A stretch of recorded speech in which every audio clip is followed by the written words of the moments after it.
All right, good morning. This is Ashley Logue with the Office of Charter Schools. This is the North Carolina Charter Schools Review Board meeting for April 6, 2026. I'm going to take roll. Jeremy Wall. Stephen Gay. Linda Lynn Kakadelis. I am here. Bruce Friend. Good morning, President. Rita Hare. Here. Hilda Parlay. Present. Todd Godby. Eric Sanchez. Shelley Shope. Here. John Eldridge. Here. Eric Gucan. Gerald McNair. Good morning. I'm here. Okay. Stephen Walker, are you on? Okay, did I miss anyone else who might have just logged on after I did attendance for the board? Okay, well, we do have a quorum. So we may begin. Chair Friend. Good morning, everyone.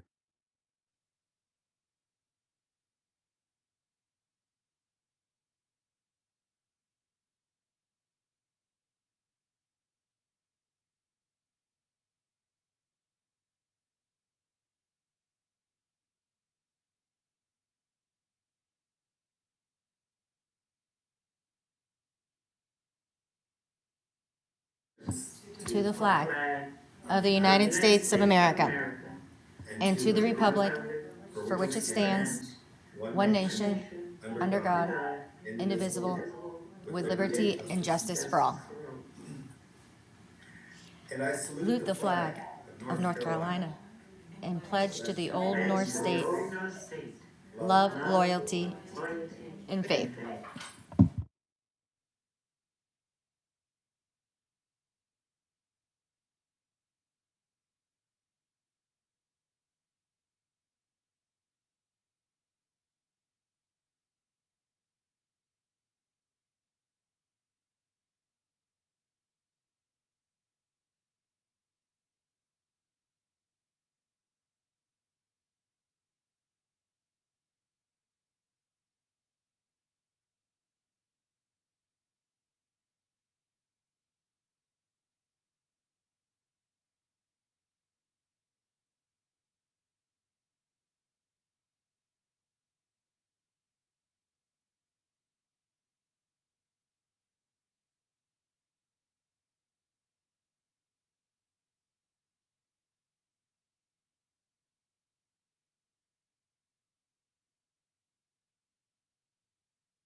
Yes, that's received, it's been corrected, and it's posted on eBoard as of last night.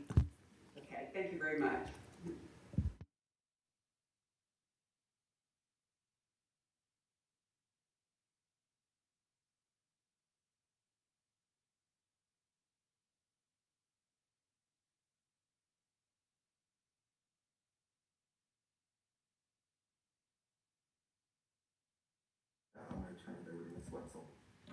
Good morning, Board. Julie Wetzel with the Office of Charter Schools. We have 4 amendment requests this morning. The first request is from Marine Joy Charter School. They're requesting to amend their mission statement. They are a public charter school in Durham County. They've been open since 1997, serving approximately 600 students in grades K-8. They're requesting approval from the Charter Schools Review Board for a revised mission statement. They are in a renewal year, and their updated language more closely reflects the school's current practices and priorities. The new mission statement reads as follows. Maureen Joy Charter School exists to develop the whole child through high-quality instruction, school community partnerships, and the promotion of a positive self-identity. And we have board members and school leaders online if there are any questions. Thank you for that, Ms. Wetzel.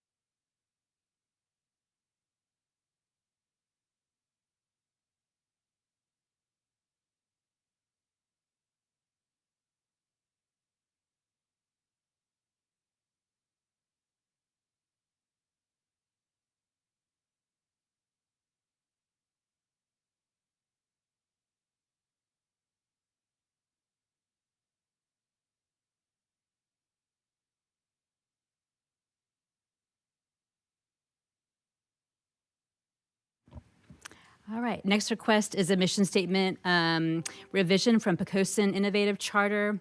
They are a public charter school in Washington County, operating since 2019, currently serving around 270 students in grades K-8. They are in a renewal this year, and they've updated their mission statement to better reflect the school's current practices and strategic priorities. The new mission statement reads as follows: to provide a high-quality education, preparing today's students for tomorrow's world, with a solid foundation to become respectful and productive citizens, focusing on regional agricultural and related industries. We've received all documents, and we have a school leadership online if there are any questions. Thank you, Ms. Wetzel. Board members, any questions for?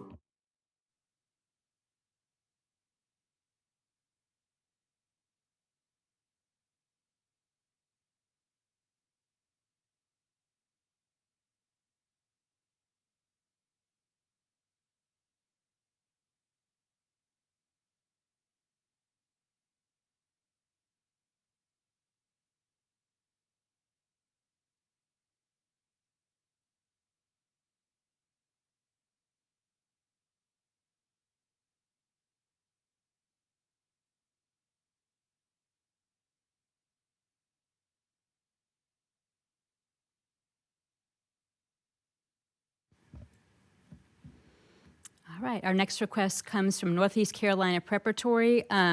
They are a K-12 public charter school located in Edgecombe County. They were approved to operate a regional remote charter academy, which opened in the 24-25 school year. And it was approved as a regional remote charter academy, which is currently serving about 43 students in grades 6 through 12.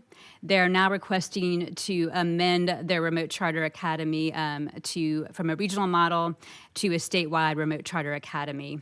So the grade levels and instructional model remain unchanged. Students attend in person for testing, but otherwise are virtual. They report that over the past year, they've had an increase in interest and enrollment from students beyond the regional area. They've had, according to the data they have, 43 completed applications received to date. 32 are from outside the regional area, including 4 from out of state. To note, they are in the process of finalizing a policy for admitting out-of-state students, and they do not plan to enroll international students that they've had interest from. Additionally, there are 140 prospective applicants who have expressed interest but have not yet finalized enrollment decisions, and many who reside outside the region or state. So they've adjusted their enrollment projections for the upcoming school year. We have all required documentation and input processes from their board of directors and stakeholders. And we do have school leadership online if there are questions.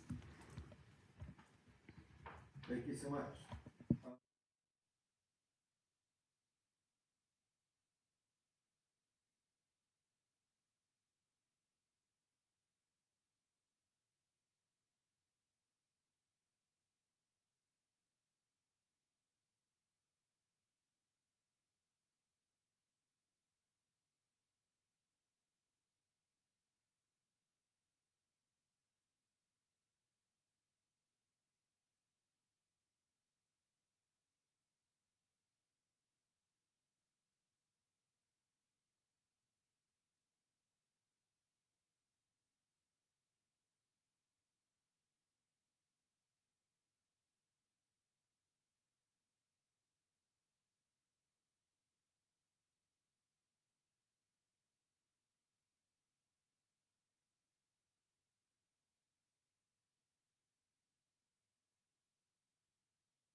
getting applications for people who want to apply. We've been able to serve some of our own in-house students who family wise just have some situations that that they get stuck either having to quit or with this option they're able to go home and work, care for loved ones, sometimes take care of their own kids, and we've been able to keep kids in school, and I think that's a lot of what we're trying to see from across the state. I mean, people just have different scenarios and personal issues where a remote setting just helps them be able to stay in school. Can you clarify for me, please? This is a request to go, you were approved as a regional remote academy, and now you want to go statewide. But was the original approval for the FACE virtual or fully virtual? Fully virtual. Okay, thank you. Yeah. Other questions from board members? Yes, this is Linda, and I have a question. Your original projections were like in year 2 were 50 in year, well, let's go to year 3. You're just looking at possibly 20 more or 10 more. And then year 5, you're looking at just 5 more. So you're in year 5, your enrollment projection is at 130. Is that going to be capped at 130, or is that what you're projecting, or what are you looking at? I mean, are you going to stop enrollment at 130? That's my question. I would say the answer to that, we're going to continue to take as many as we can serve in an efficient and a quality manner. With the growth that we're anticipating this year, especially if we get this approval, we're looking at adding another person just to be able to handle and be able to communicate. I think that's a lot of what we're getting. There's some online opportunities out there. But these parents aren't getting a level of communication that they're looking. So they're searching for quality. They're searching for some entity that will communicate with them consistently and effectively. So as long as we can do that, we would go over 130. Well, do you think you would cap that? I mean, what's the number you're ballparking that you can efficiently care for? This year, we're thinking somewhere around 100. I would say once we get to 150, then our board would have to decide if they wanted to go past that. If I may follow up on that question, it's a 2-part question, actually. One is, your enrollment isn't that big the first 2 years in the remote academy. And that's not a statement of, that's just a fact. It's not a statement of passing any kind of judgment. But so how are students and families outside of your general region even finding out about this opportunity? Have you done marketing to other parts of the state, or how are they finding out? We have entered a contract with a company who is helping us market both the brick and mortar part and the school, remote school. It is statewide, and actually we've kind of learned it's international, and we've kind of been working with them to cut off some of those streams because we're not interested in international in some areas. So we're continuously trying to narrow that field to get more bang for our buck with advertising dollars, to be honest with you. But yeah, we have a marketing company. So with that, falling back to Ms. Kakadelis's question, will you or have you thought about establishing any type of priority of enrollment? So for example, if you had mentioned that, there might be a point, and this might be a couple of years away, but you're projecting 130, maybe your board's going to want to stay at that, and you have 180 applications. Have you thought about would you prioritize students who are in your region? Or if you established any other type of priorities for enrollment in your remote academy? Yeah, I mean, obviously it'll be easier to serve those regionally. So that is something I think the board would have to look at maybe as part of the lottery. Um, Ideally, if we continue to go statewide, we'd like to be able to cluster, so maybe we could test off-site, to help those families. So I think those would be the considerations.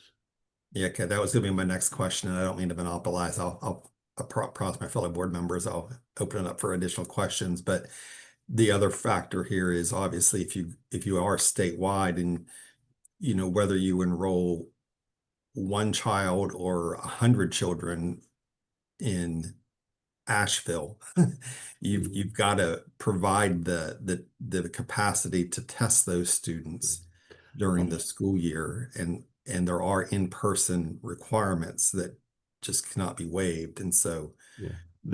what's your plan for students who are not in your area? We're coming to a testing location within a few miles is.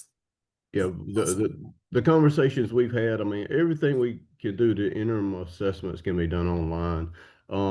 The parents we have spoken to, and one of the conditions for enrollment is they bring them to campus, and the parents that we have spoken with so far, that is not an issue. They're just in such dire need of a remote setting that they did tell us, we will make it work. If you'll take us, we'll be there. We commit, and we will make it work to come on campus and test. They're just looking and searching for an option.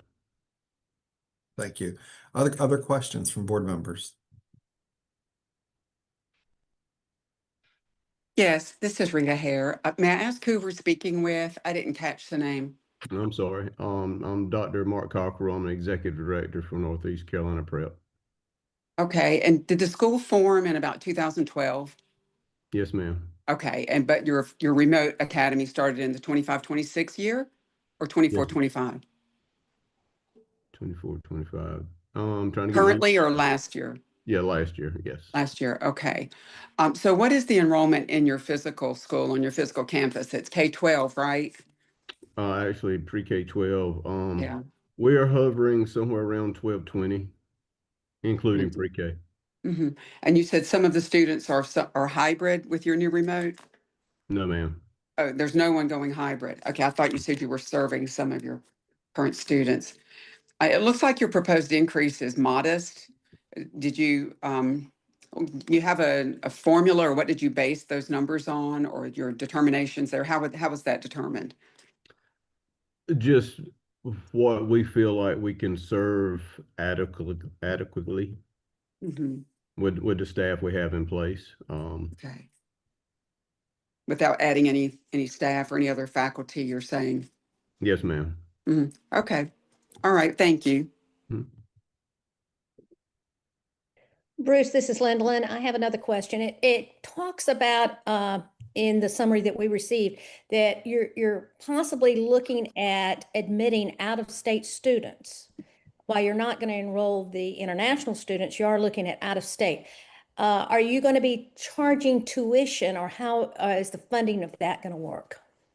Yes, ma'am. That is one thing we've turned over to our attorney. There would be a tuition charge for those students. There again, if the board decides to go that route, I think the policy or the law says somewhere in there we can charge up to like 50% of the ADM, I think, from our home county. So yeah, the attorney has all that, and if this is approved today, then that'll be the next step. There again, with the marketing, we just had no idea what kind of response we would get. It has been so interesting to see. Most of them are from Georgia. We've had some from Virginia, but there again, we would treat them just like the statewide. If it is a EOC course or an integrated test, they would have to agree to come on campus. If they wouldn't do that, then we wouldn't accept them. But there again, I think it just shows there is just a need. Mm-hmm. for this option. And families are obviously searching not only within the state, but other states too. Okay, and then one last question is, have you formulated a policy, or do you know what do you do with students who are simply the virtual model, just it's not working for them? They're not, I know you're checking to see if they're online or they're in the class. Do you have live lessons, and what's the requirement for the students to attend those? Well, I think what we've seen so far is just this is the communication piece, and I think that's part of our guiding emphasis here. It sounds good, and a lot of families it works for them family wise with some of the circumstances. But what we've seen, we've got kids who do school work at night. I mean, and by night I mean after 11 o'clock, which so we can monitor, but we're constantly having those weekly conversations with parents to say, hey, if you want this option now, you've got a little bit more responsibility in this than in a brick and mortar setting. So I mean, I would say it just goes back to that communication with the parents and holding them accountable. Thank you. Mr. Chair, I have a question or two. Sir, how far into Georgia cities are there interests, as well as Virginia? Which are the closest towns or cities? Virginia was somewhere around Suffolk, maybe it's from us really an hour or so away. I think anywhere in Georgia is going to be a commute. And the part we've got to determine and is having that next level conversation with parents, and to determine if this is something they're really, really serious about. So, I mean, we're not going to set the kids up for failure, and we're not going to set ourselves up for failure, especially when it comes to testing. Thank you. Yeah, I guess just a comment I have as I listen to you. I mean, the increases over what you requested 2 years ago are in the big picture rather modest. And we're really not here to vote on the enrollment in the future. It's more of can you actually go statewide? I guess I would this is just an opinion. I think I would spend more of my efforts focusing on North Carolina. Than looking to go out of state. Just in those 2 states that you referenced, there's any number of online schools that already exist, both in the public and private sector, that operate in those states.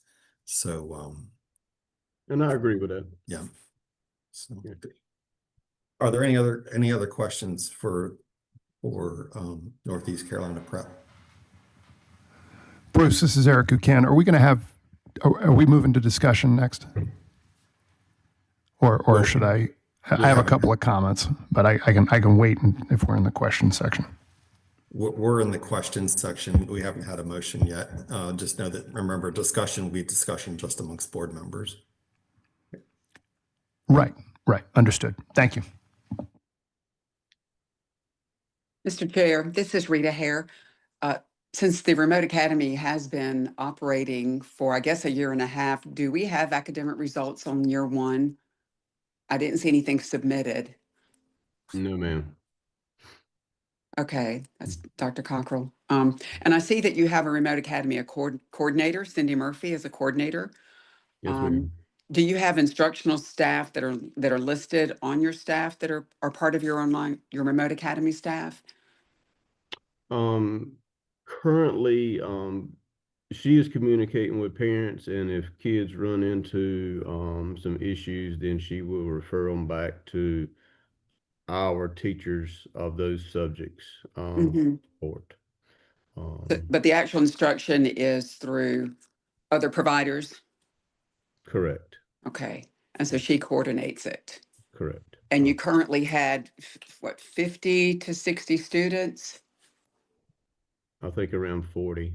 40, and it operates K-12? Or is it 6-12? 6-12. 6-12, and you're going to remain 6-12? Yes, ma'am. Mm-hmm. With the the top limit you're expecting was like 90 instead of 75, which was your previous projection. Does that sound correct? Yes, ma'am. Okay, all right, thank you again. Mhm. I'd like to follow up on the question that Ms. Hare raised. You said you had, I think, 6 students in your first year, which would have been 2024. Why are there not academic results? Because the Remote Academy does get a separate school grade from the charter that holds it. Was it because of the grade levels or the The classes they were taking, they were not taking any EOCs.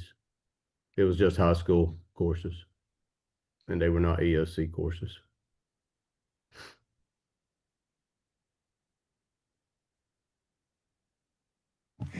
So, so if you have, how many students did you say you had? 6? Is that right? So if you have 6 students and the projections are, if I'm reading correctly, 25, 50, 90 over the next 3 years, I don't actually, I don't mean to contradict my colleagues, but I don't actually see those jumps as modest.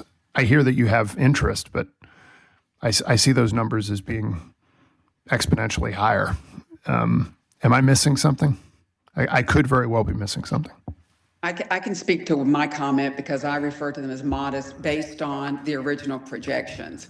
Whereas originally they projected 75 by year 5 and now they project 90. So 15, I felt that was a modest increase from Right. 75 to 90. Thank you. Thank you, Rita. That's helpful. So if we're still only at 6, moving from 6 to 50 is to me a pretty big jump. Again, am I missing something here? I'm 6 is what they had in year 1. 6 is not what they have currently in year 25, 26. and what do they have in year 25, 26? He said in the mid 40s, if I remember correctly. Is that Right. Low Okay. 40s. Okay, that's helpful. Thank you for that clarification. Okay. Any other questions for Northeast Carolina Prep? Hearing none, would anyone like to make a motion?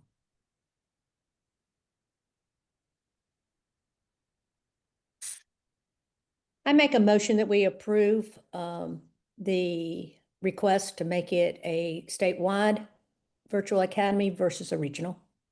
And we have This a is Dr. Hare. I'll second that. Thank you. We have a motion and a second. Now it's time for board member discussion. Would anyone like to share any thoughts?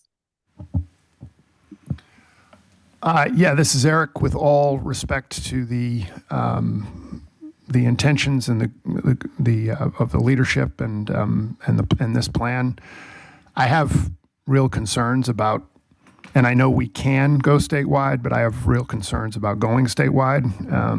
And it strikes me as a pretty small operation. And I think going from 40 to 130, I don't really see a plan that I'm comfortable with. So I'm just making some statements here out of the chute about my concerns.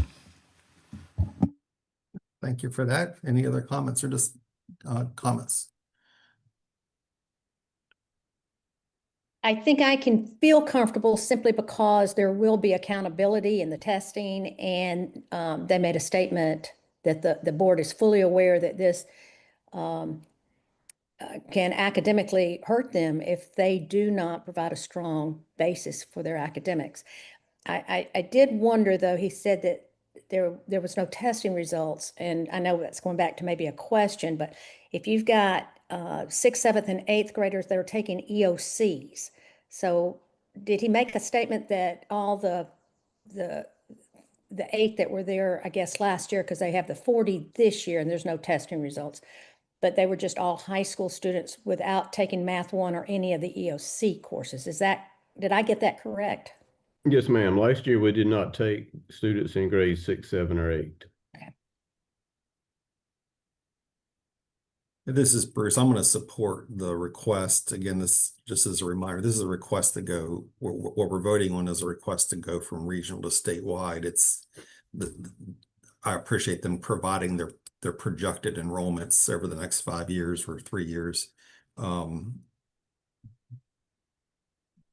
I guess I would say, just from experience, I think that I would just suggest to the applicant that I think what you're going to find is, if you don't have a significant number of enrollments outside of your region, the logistics of testing and coordination of all that testing, the juice might not be worth the squeeze, in terms of, if 95% of your students are still within your region. This doesn't prevent you from going statewide, but maybe focus on what you can do really well. And it sounds like you understand that. Correct. Other comments from board members? Bruce, this is just a question from my understanding too. You know more about the virtual education aspect and the testing, what you talked about. If a parent says, yes, I'll bring my child to your school for testing, and then the day of the testing or testing comes about and they go, oh, we can't do it, it's your responsibility to do it. It's still the school's responsibility to get to that child, right? That is correct. And I think that's one of the challenges of, well, first of all, it's a challenge of all virtual programs, not just in North Carolina, but in the 49 other states as well, is all the logistics you have to put into place when you have in-person testing requirements. The other part of this, and I completely respect what the gentleman was saying about, they're on top of it. They've now going to have 2 years of experience of having done testing. But it is so very important that the parents understand that this is not an option. And I think that sometimes in the virtual space, parents and students feel like, well, I won't do that. You can't ever be laxed about your communication to parents and the procedures you need to have in place to make sure that they show up for testing and the testing is done properly. And there's no way that the school can require the parent to bring the child to the school, is there? I mean, that would just be like a handshake agreement, but they cannot require that, can they, as a school?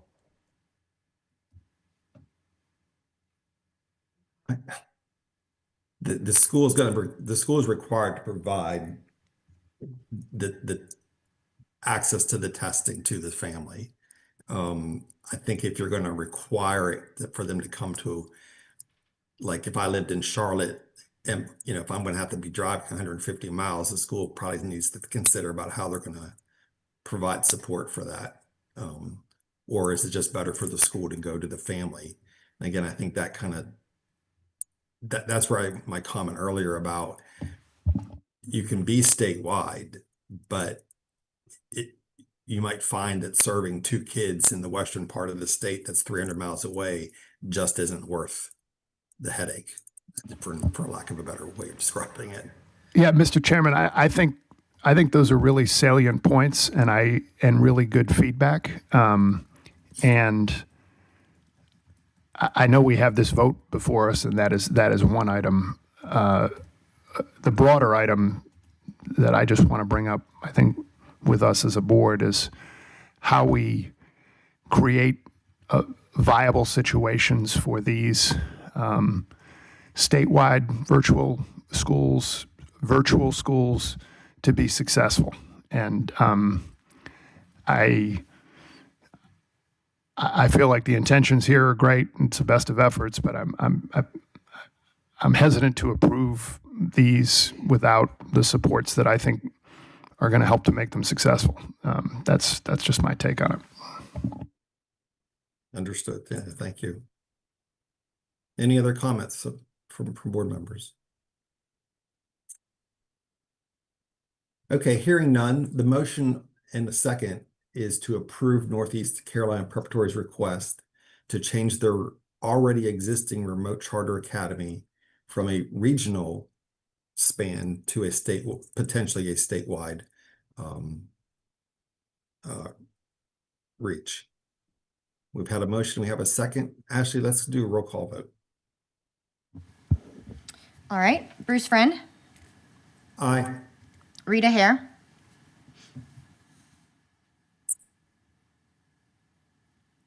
Rita Hare,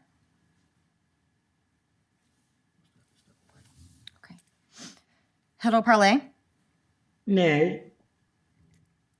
Todd Godby. I don't know if he's on. No. Eric Pardon Sanchez. me. Rita, is that you? Pardon me, yes, and I'm sorry, I heard the whole discussion, and I'm voting aye. Okay. Thank you. Eric Sanchez. Shelley Shope. Aye. John Elridge. Aye. Lindalyn Caccadellis.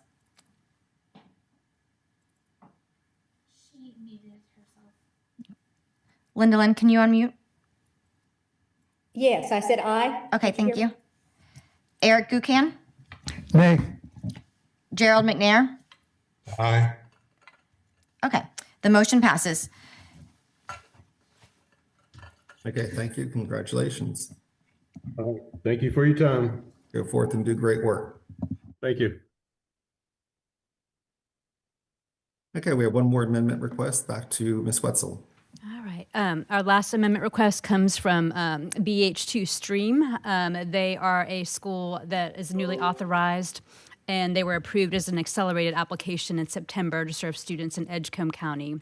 And they intend to open on July 13, 2026. They plan to initially serve students in grades K-6 with future expansion to K-8, and they're currently in their planning year.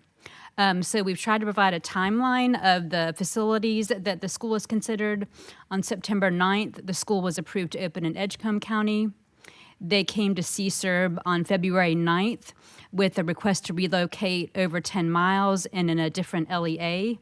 And the CSERB tabled a vote until this month to learn more about the facility. So today they have a request for a new proposed temporary instructional site in Edgecombe County, which is different than the site that they brought in February, which was in Nash County. This site is approximately 14.5 miles from the originally approved location. So there's a list of the facilities the school has considered. The first, there are 2 facility reports for West Wilson Street in Edgecombe County or 720 Western Boulevard in Edgecombe County. They were really looking at the church on Wilson Street as a proposed facility, but it was selected due to its accessibility and its alignment with the school's mission to serve the local community, but they're not considering that at this time. February, they brought the Nash County location, and today they are bringing a location in Edgecombe County at 226 Coleman Avenue. So they've outlined their rationale for their relocation. The original church location needed a sprinkler system. The Peachtree Street facility, which they brought in February, was reclassified for use as a church, and they needed to do some updates to it.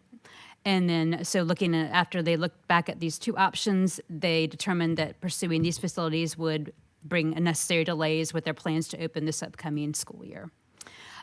So they think that this new location that they've identified in Edgecombe County is a more viable and efficient option.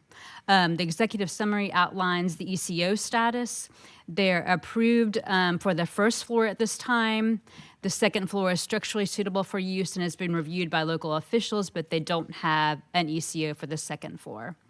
I'm not going to outline all of the details because we have school representation online today who can answer questions and provide information about the different facilities that they've looked at and where they are in that process.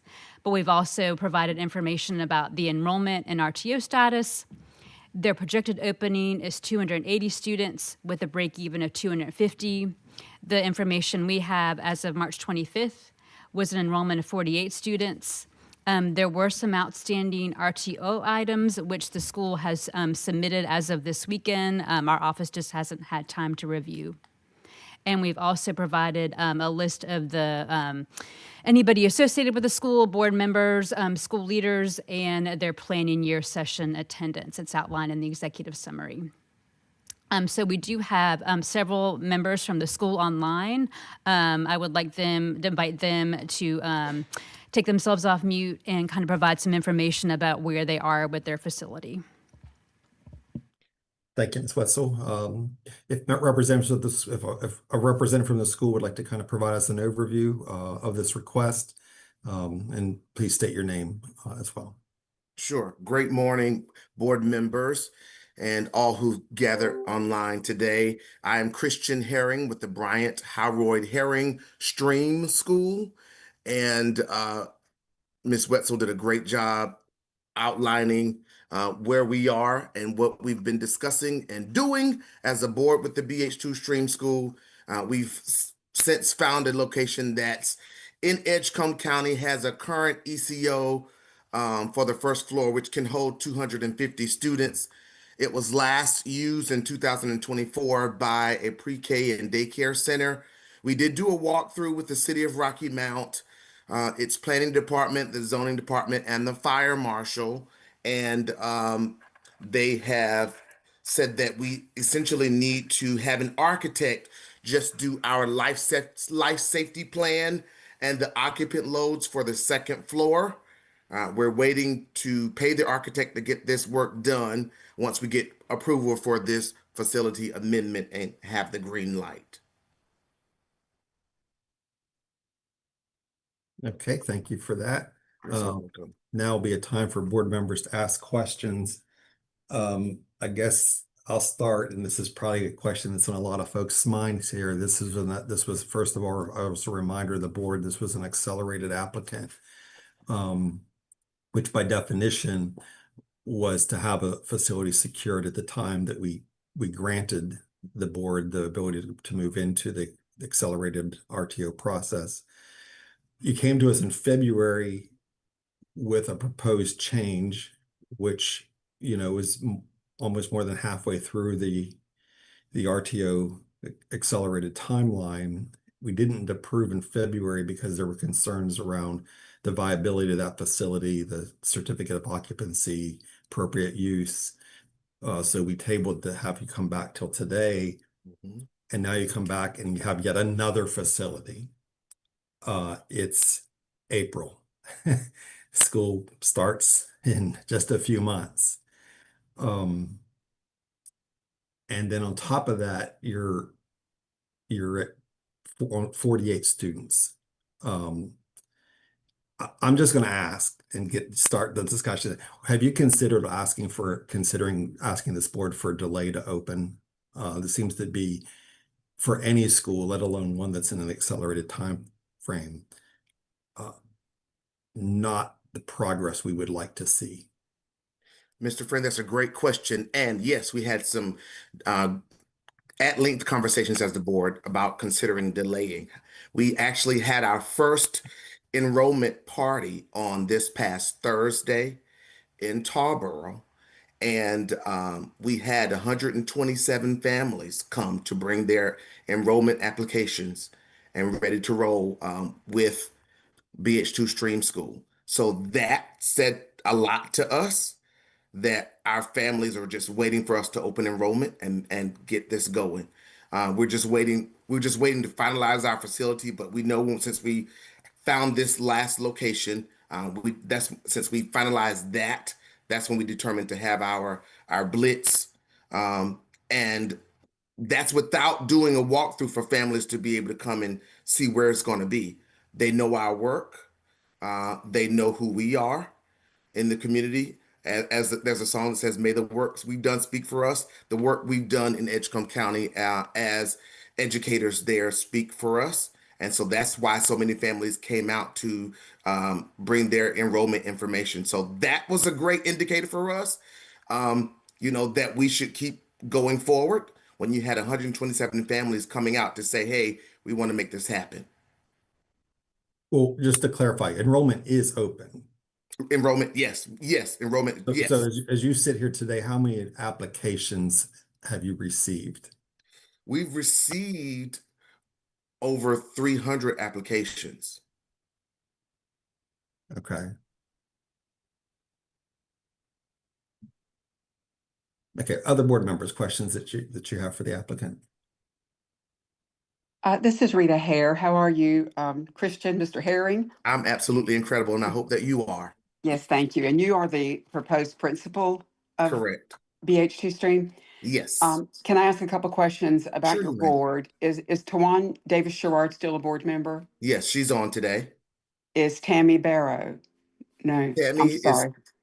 Carlton Bryant. Carlton Bryant he is, Is. yeah, he's just out of the state. Okay, He- that's okay. And just Mhm. one more, Janice Bryant Howard. Yes, Howard. likewise, she's out of the state. Okay. Your records show that, and Tawan is your secretary, but all three of these board members have not attended a board meeting in your records. So you have September, October, November, December, January, and they've not attended a single board meeting. Can So- you sort of speak to that? Yes, and Tawan Davis Sherrod is on. I know she has attended. She was attending in person. We did some sessions online together where we were in Rocky Mount. We actually hosted a site at the library, and that's where a lot of our board members will be there. I thought she submitted the paperwork to show that she was in attendance, but she was there. But what I'm looking at is the document that you submitted. That's your executive summary. So these are your records with, I'm assuming, your general monthly meeting. It's for your, I don't know. I mean, maybe you can explain them, but this is the record that you submitted or your school submitted under the Ready to Open, planning your attendance. Oh, so I that's assume you what still this had a is? quorum. Okay, Mhm. I got it. No, I don't think that's accurate. Tawan has been at almost every board meeting. Tawan, can you speak to that? I'll chime in for one moment. This is the record we have of the planning year session attendance for RTO sessions. That's what I thought. So Okay. these aren't their board meetings, but the record we have Gotcha. of board members who attended planning year sessions sponsored by our office. Okay, that clarifies. Thank you very much. And Mr. Chair, I have a question. Sir, of the 127 families who attended in Tarboro, is that number included in the over 300 apps that you said that you have? Yes, that's inclusive of those. Yes. Mhm. But still at 48, confirmed. That's 127 who were confirmed as of Thursday when we had our first enrollment blitz. By the time we submitted our number to CSER to the RTO team, we hadn't had the blitz yet. Oh, okay, all righty. Thank you. You're most You welcome. can work a little harder though on your ADM. Definitely, and you're exactly Work, right. work, work. We are ready to go now. We just need the authorization to move forward so we can actually get people to walk through and see our facilities, to let them know where we're going to be at, and then we can implement our marketing plan for that facility as well. Mr. Chair, I'm sorry. Go ahead. This is- I think Shelley, go ahead. Hey, thanks. This is Shelley Shape. I just have a quick question. You have 127 confirmed. You said you had over 300 apps. You have a first floor with a CO for 150 students. 250. 200 on the first floor? Yes, ma'am. Thank you. That helps me a lot. You're What so is what is your timeline for opening that second floor, or do you have a timeline for that? Yes, we spoke with the city of Rocky Mount, and all we need to do is produce that occupant load and that safety plan, and they would be ready to issue us the ECO. Okay. All right. Thank you for that info. You're most welcome. This is Linda Lund. I have two questions. Sure. One would be, when was the third location determined that you were going to go ahead and pursue that? What date was that? I believe we finalized that at our March board meeting. We were looking when I met with you all in February. I believe that Friday is when we were having the walkthrough with the architect at the other location, and that's because we were looking for it to be grandfathered in as an ECO because it was once used as a school, but it changed. From my understanding, it changed from ECO to assembly. And so now that we will be using that space that was a church as a school during the week and a church on the weekends, it'll be a mixed use, and therefore some additional codes and things qualified. And it just would not be a good idea for us to be financially it wouldn't be financially wise to do that. So you would say it would be maybe March 1st when this third location was determined? We were always looking at that as an option, but we finalized it at in our March board meeting. Okay, and let me ask the Office of Charter Schools, have you been able to do a site visit to the third location? No, we typically have not been doing site visits to any changes. I did two site visits. This is Ashley Logue, sorry. 2 site visits to the initial accelerated facilities. Typically, obviously, with an acceleration, those are the facilities. So we have not been to this 3rd or 4th facility, I think, that has been up on the docket. We have asked for occupancy numbers, and I don't think we have received those. I don't know, Mr. Herring, if you were able to receive those, because we were not clear on whether both levels of this facility were able to be occupied, and if so, what were the actual occupancy levels, just to confirm that they would align with the projected ADM. So I don't know, Mr. Herring, if you have updates on that. I don't think we saw those. I did. I got them this morning, which is, because those folks were on vacation last week when you asked me about those. So I did get those this morning, and that's how I got the numbers. Okay, my third question is, if you do not get an ECO, just say for whatever reason, I know pretty positive you are, but if you do not, would you be able to do the school on just the first floor? We could. That would just have us 9 scholars shy of our break-even budget. Okay. So we would need that second floor so we can have more than enough space. Okay. And Bruce, we're going to have a discussion time after this, right? Or is this? For sure. After a motion, yeah. Mr. Chair, this is John, and I got bumped off for a second, so I apologize if these questions have already been asked. How far is it going to be if this site was approved? How far is the school looking at moving back to their final destination? At least a couple of years. Like how distance wise? About 15 miles. Okay. And how close is this proposed temporary site from Rocky Mount Prep? From Rocky Mount Prep is in Nash County. I would imagine it's maybe 10 miles or so. Any concern about competition moving that close to Rocky Mount Prep? I think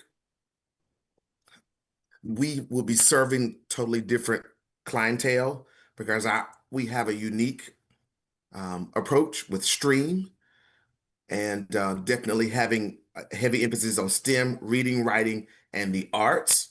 I think that's one of the things that's really drawing a lot of our families. First of all, being a renowned, this sounds pompous, that I hate saying that, but renowned singer in the area and a music educator for many, many years.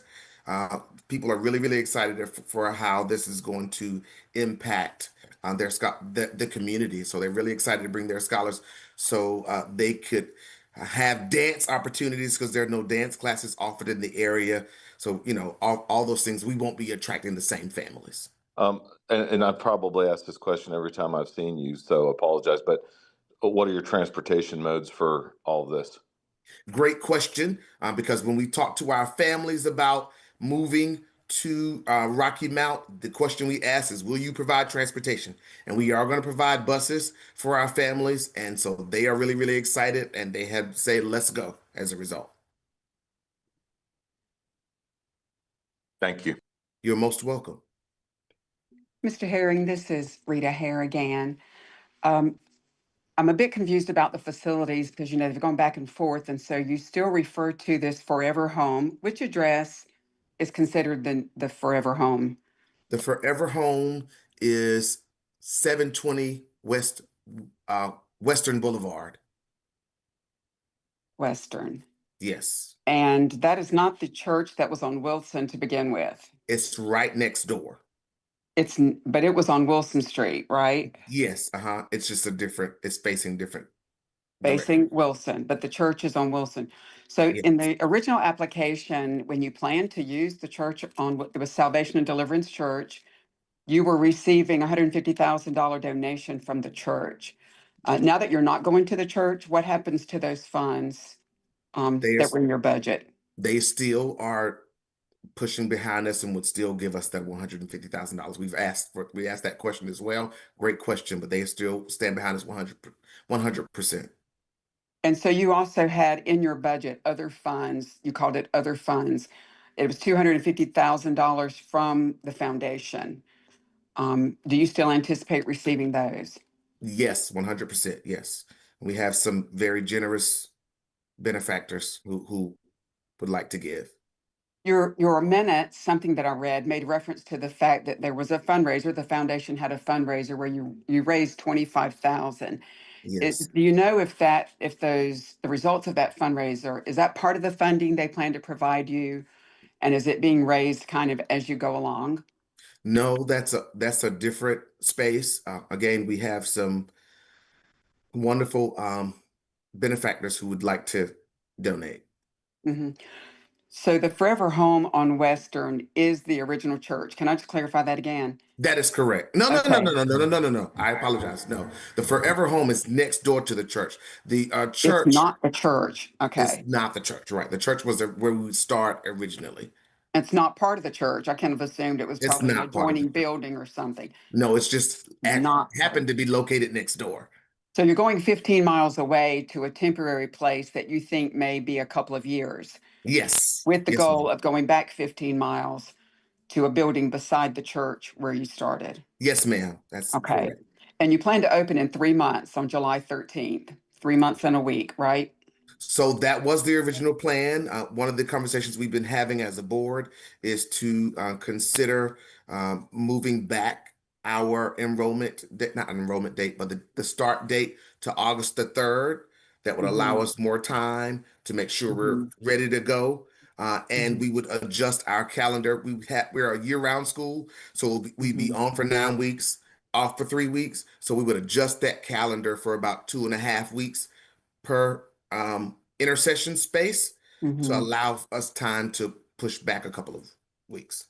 That would give you a few more weeks, because also on your April update, you showed that no employees have been hired and that you hope to hire about 40. That Yes. was as of April, which this is April, so I'm assuming that's the most current report. Yes. You need to hire 40 people, 40 very qualified, highly qualified individuals. Right now, it's July 13th. I guess that can be adjusted as you work with the Ready to Open process, but you were accelerated.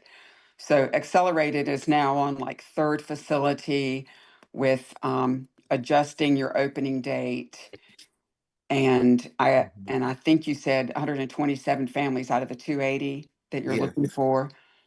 Okay, so I do have concerns about these factors. They all sort of come together to raise some concerns. You have a very strong, accomplished board. I remember your presence in the boardroom and the contribution of each one. So it's not a lack of confidence in your board, but there is some concern about pulling all of this together. And essentially 3 to 3.5 months, you'll have children coming in the door.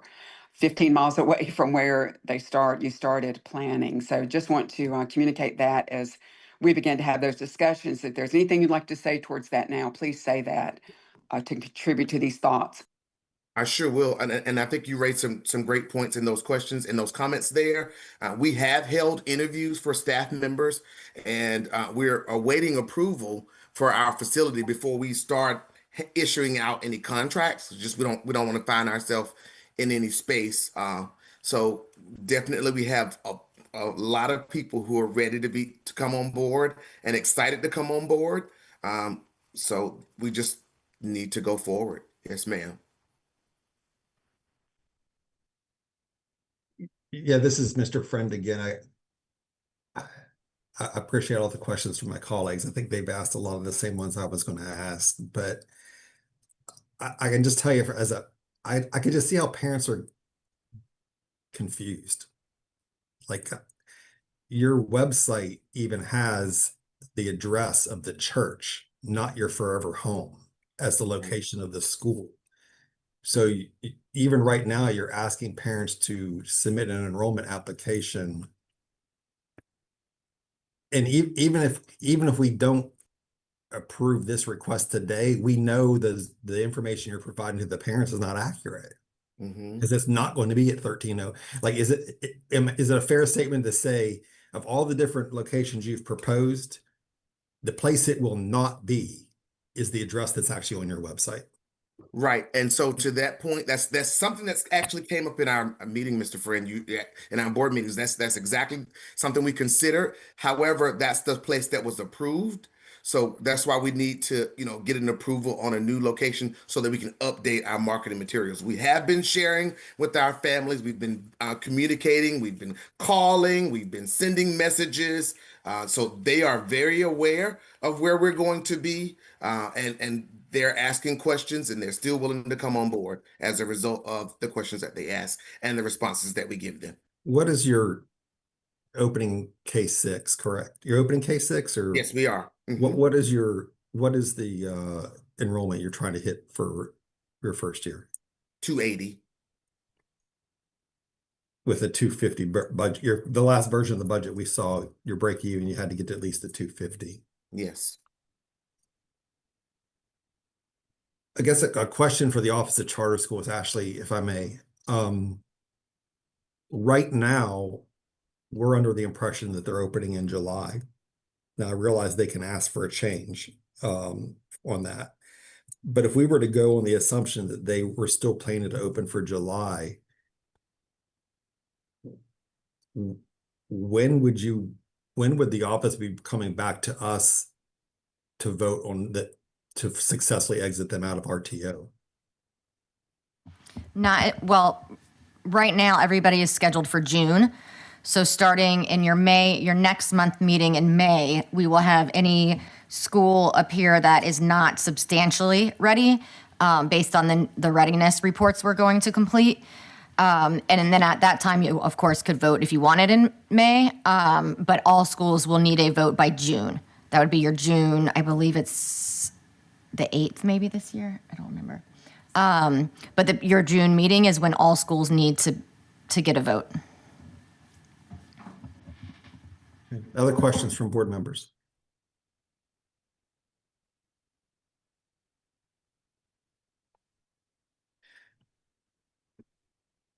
Hearing none. Would anyone like to make a motion? I have one question, and that's about construction costs. Are there any additional construction costs that would affect your time frame? We're not aware of any, Mr. McNair. All that we need to do is the occupant load and the life safety plan. That's what the city of Rocky Mount shared with us. Okay, thank you. You're welcome. Mr. Herring, is it fair to say that if this request today is not supported, you do not have a facility to move into in the 26-27 school year? That is correct.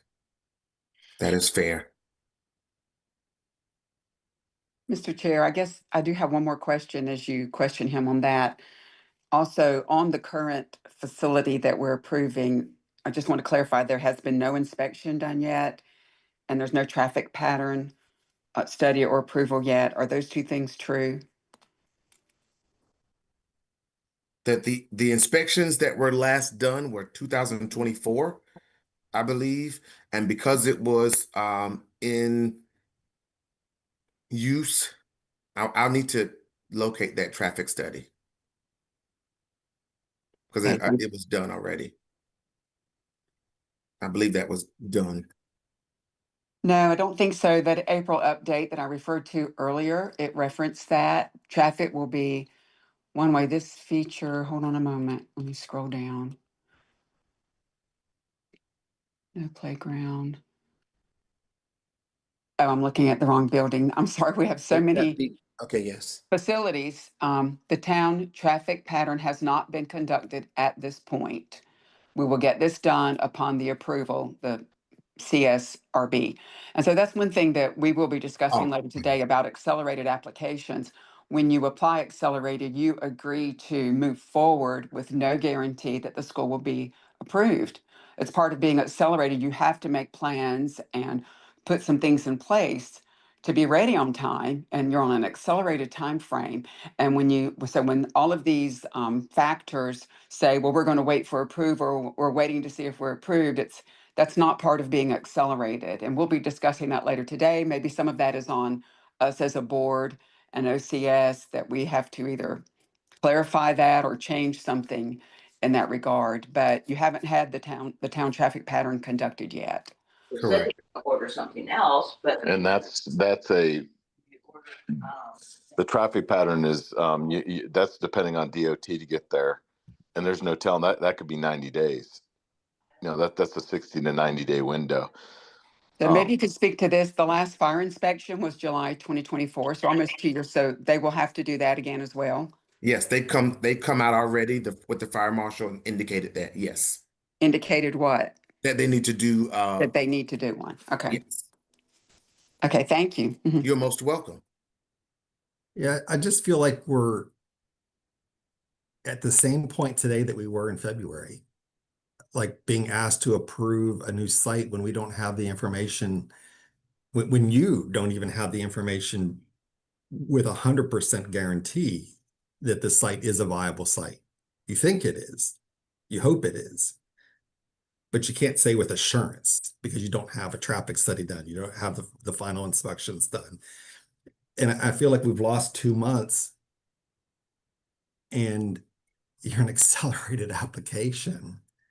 And to piggyback on Ms. Hare's point, like these are things that it's the risk you take when you're an accelerated applicant. Yes. That you can you will come across these hurdles. And we're now in our third location. I'm not sure where the enrollment actually sits, but it seems like it seems like you've got a lot of work yet to do to get to that 250 mark, a break even.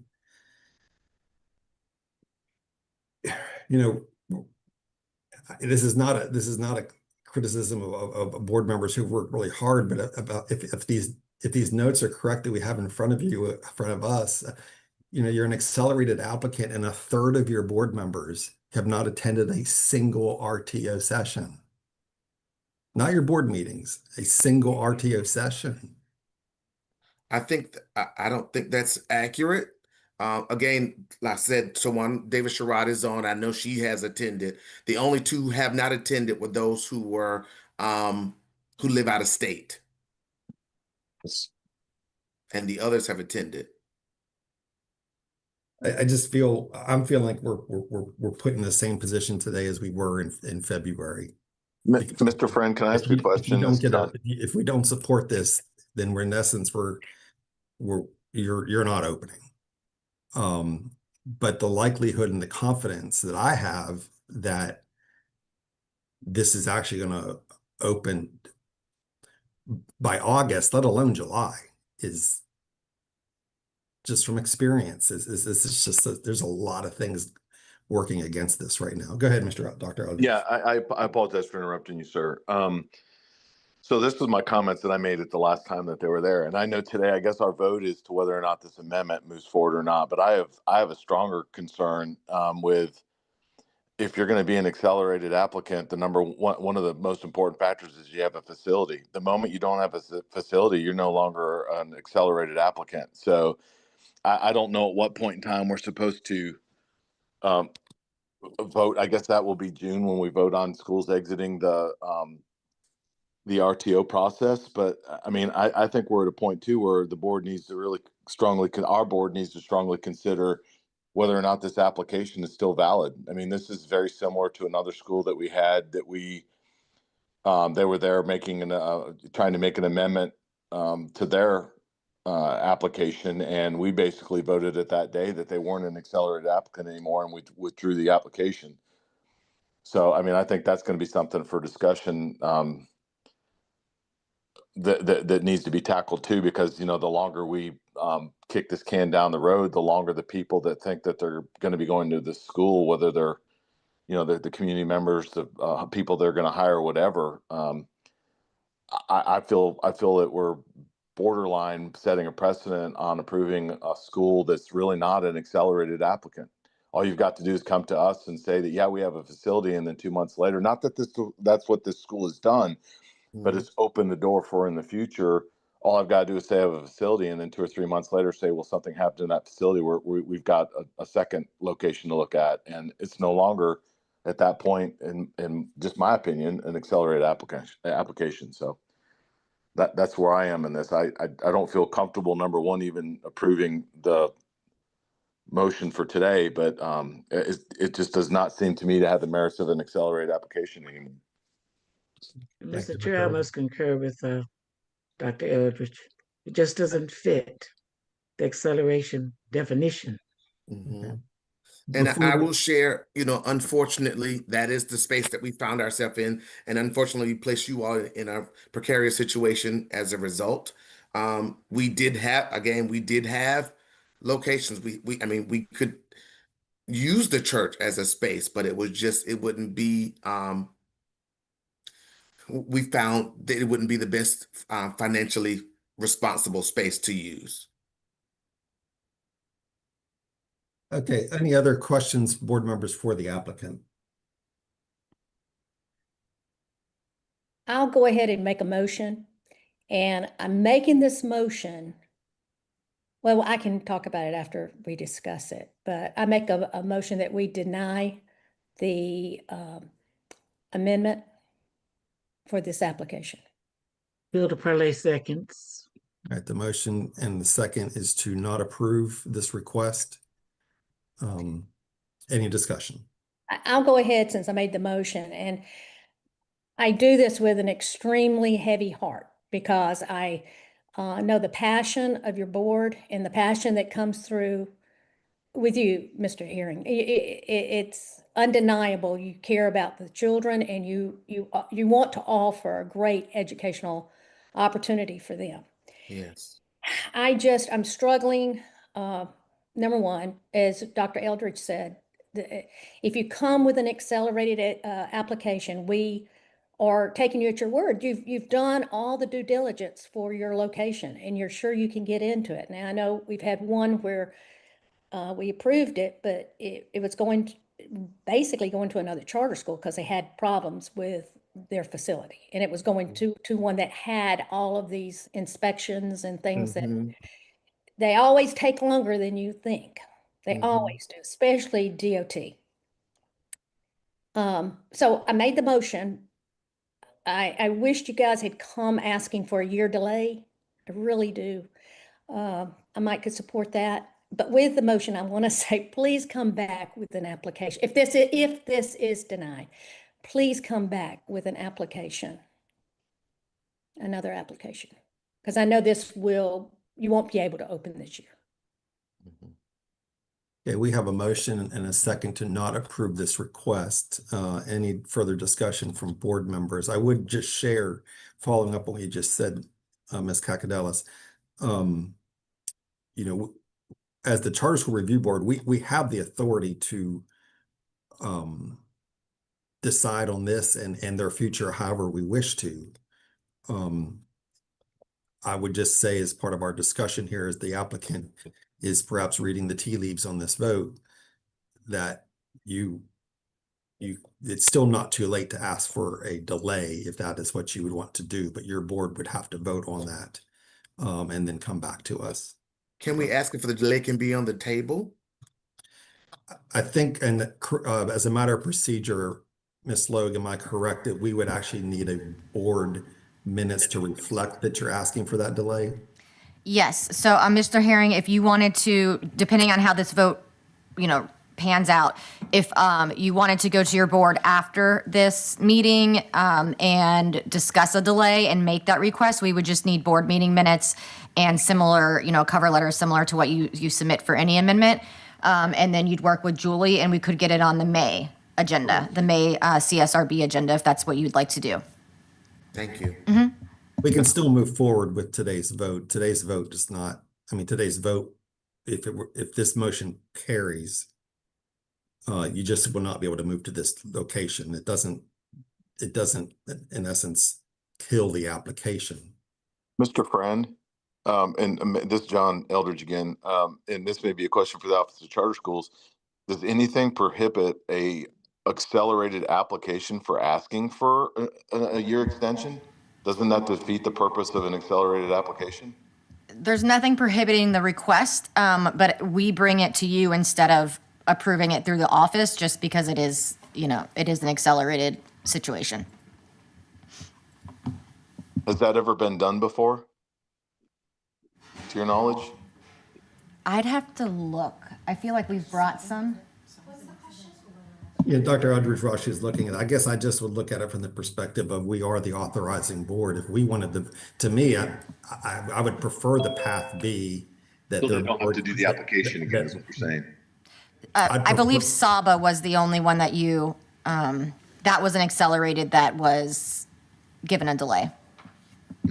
Wow. Bruce, can you finish your statement? I wanted to hear where you were going.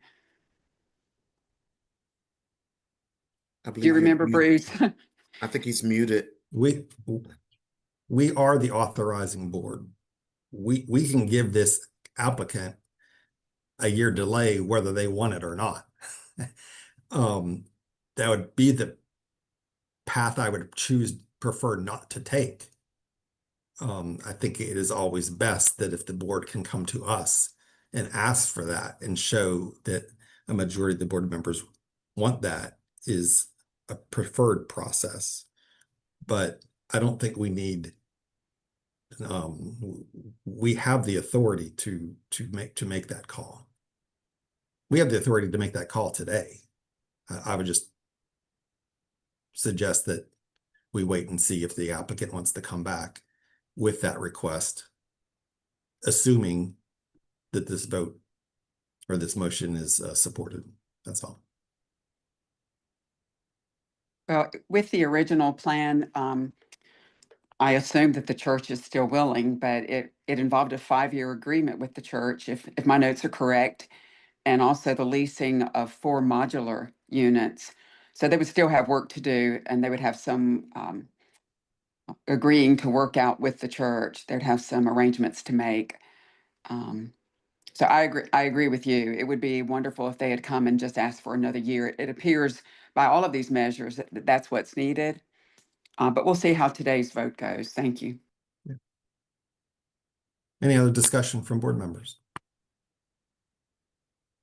Okay, the motion is to not approve this request. It has been seconded. There's been discussion. Actually, let's do a roll call vote. And again, the motion is to not approve. So an aye vote means you are not approving. Okay, Bruce Friend, Aye. Rita Hare, Aye. Hilda Parlay, Approves. Shelley Shope, Aye. John Eldridge, Aye. Linda Lynn Cacadelis, Aye. Eric Gucan, Aye. Gerald McNair, I don't approve, you don't approve the relocation? right? Okay. No, Oh. yes. Okay. Yeah. Okay, so the motion, which is to deny the relocation, has passed unanimously. Mr. Herring, we'll send you information, and then if you want to work with your board to decide if you'd like to bring a different request in May, Julie and her team and Natasha with RTO can assist you in any questions you may have, okay? I appreciate you. Okay, thank So you. I would add to the applicant, I think you really have 3 options on the table from this point forward. You still have an application, an accelerated application that we have approved, but it's going to have to open at the location that you originally put in that application. You could certainly continue to plug away at that and try to convince us by June that you're ready to go. Your other option would be to turn in the application, period, or the third option would be to request for a delay. So your board obviously has lots of decisions to ponder here. Yes, and I appreciate you as well, Mr. Friend. Thanks so much, guys. Yes, indeed. Okay, if it's okay with board members, we're a little behind, but that's okay.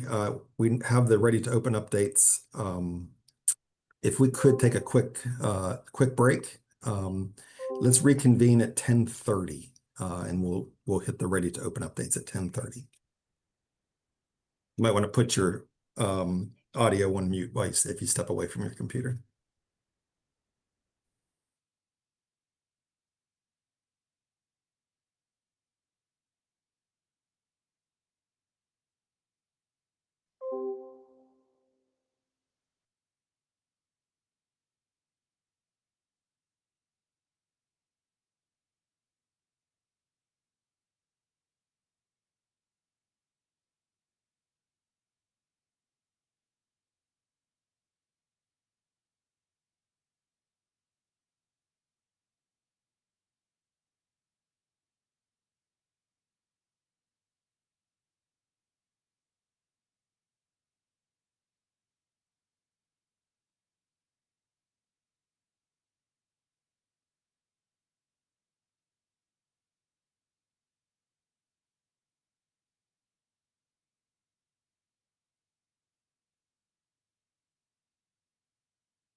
Okay, it's 10:30. Ashley, are we ready to go live again?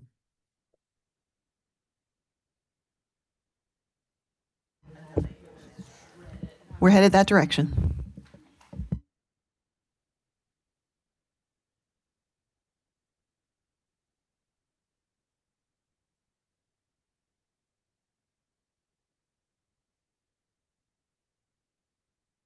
Okay, we're ready to go. Dr. Norns? We're ready to open updates?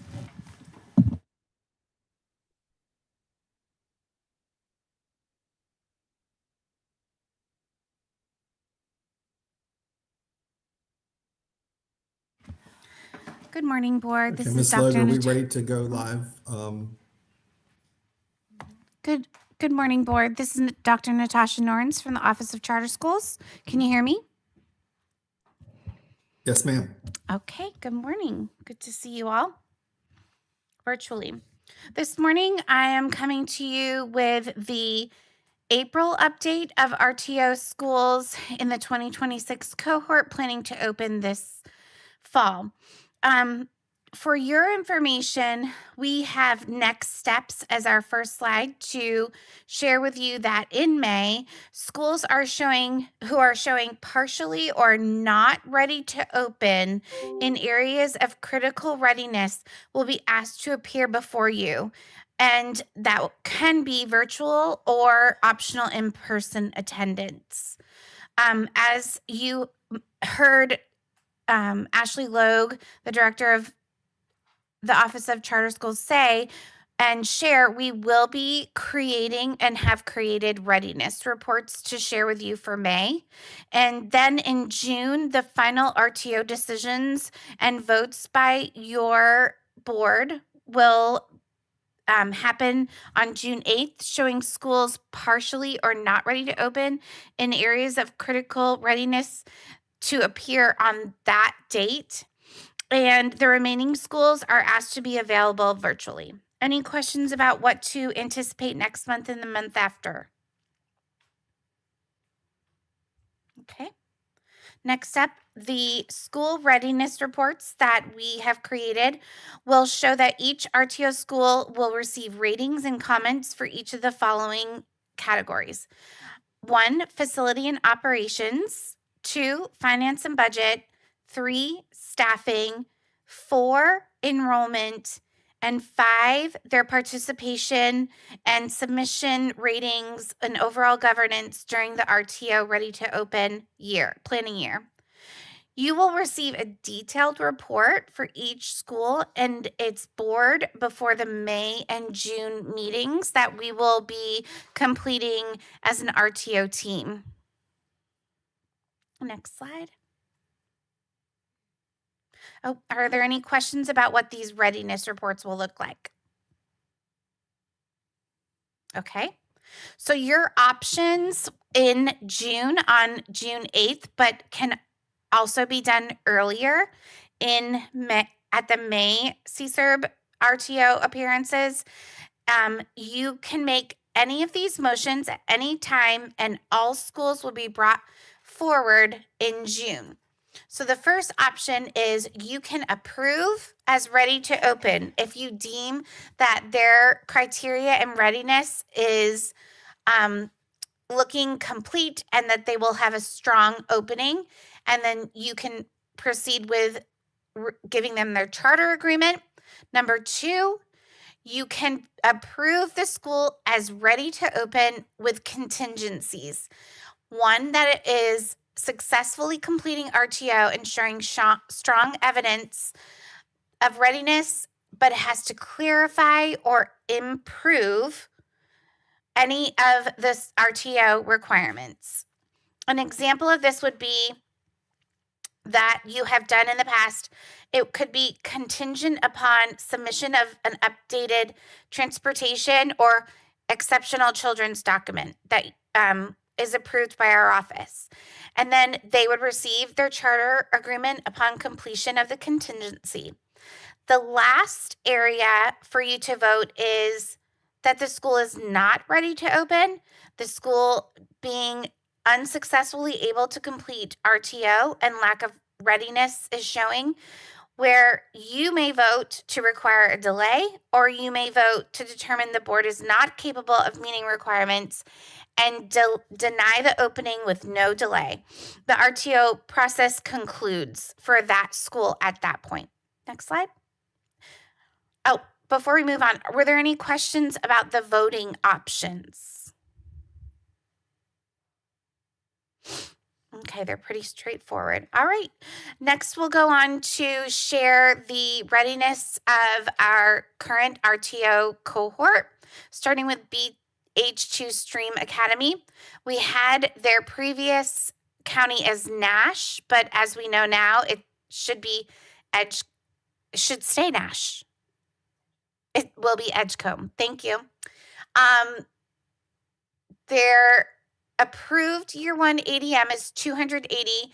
At the time of these slides being prepared, they only had 48 applicants enrolled, and that was 17% of their 280 ADM projection. And as you heard today, they actually have enrolled 172 with a break-even number of 259. And we know that their facility was seeking approval today for a relocation. They do have for staffing 40 positions to hire. And they have hired a school leader. And as we know, their first day of school is July 13th with no traffic study scheduled at this time. Next, we have Carolina Collegiate High School in Durham County. Their year one ADM was approved for 200. They are serving grade 9 only in the first year and fully operational grades 9 through 12. And they currently received 233 applicants. So that's 16% of projected enrollment. And their break-even number is 160. So they have hired 7 out of their ECO is expected on July 10th. And all of their permits to do their renovations were approved on March 26th. So out of their staffing needs, they've hired their executive director, a chief operating officer, principal, dean of culture, EC director, and a director of engineering. And they have 2 of the 4 core teachers hired. Opening day, August 17th, and their traffic study was completed in this past December. Next, we have Focus Academy, opening with grades K through 4 in Wake County. They are another accelerated timeline school with approval year at ADM of 200, and their April enrollment is 16% of projected enrollment with 32 enrolled students, but with applications of 107 being their 53% of projected enrollment. Their break-even number is 146.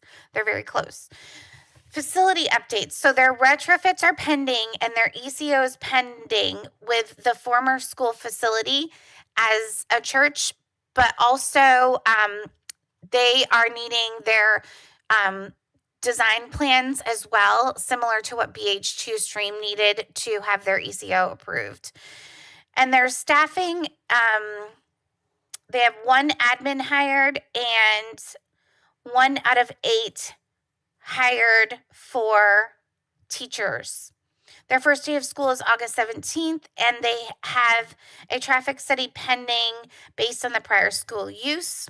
So that was already done, and they're waiting to receive the documentation for that. Next, we have IDYL Wake, opening in Wake County, grades K through 4, year 1.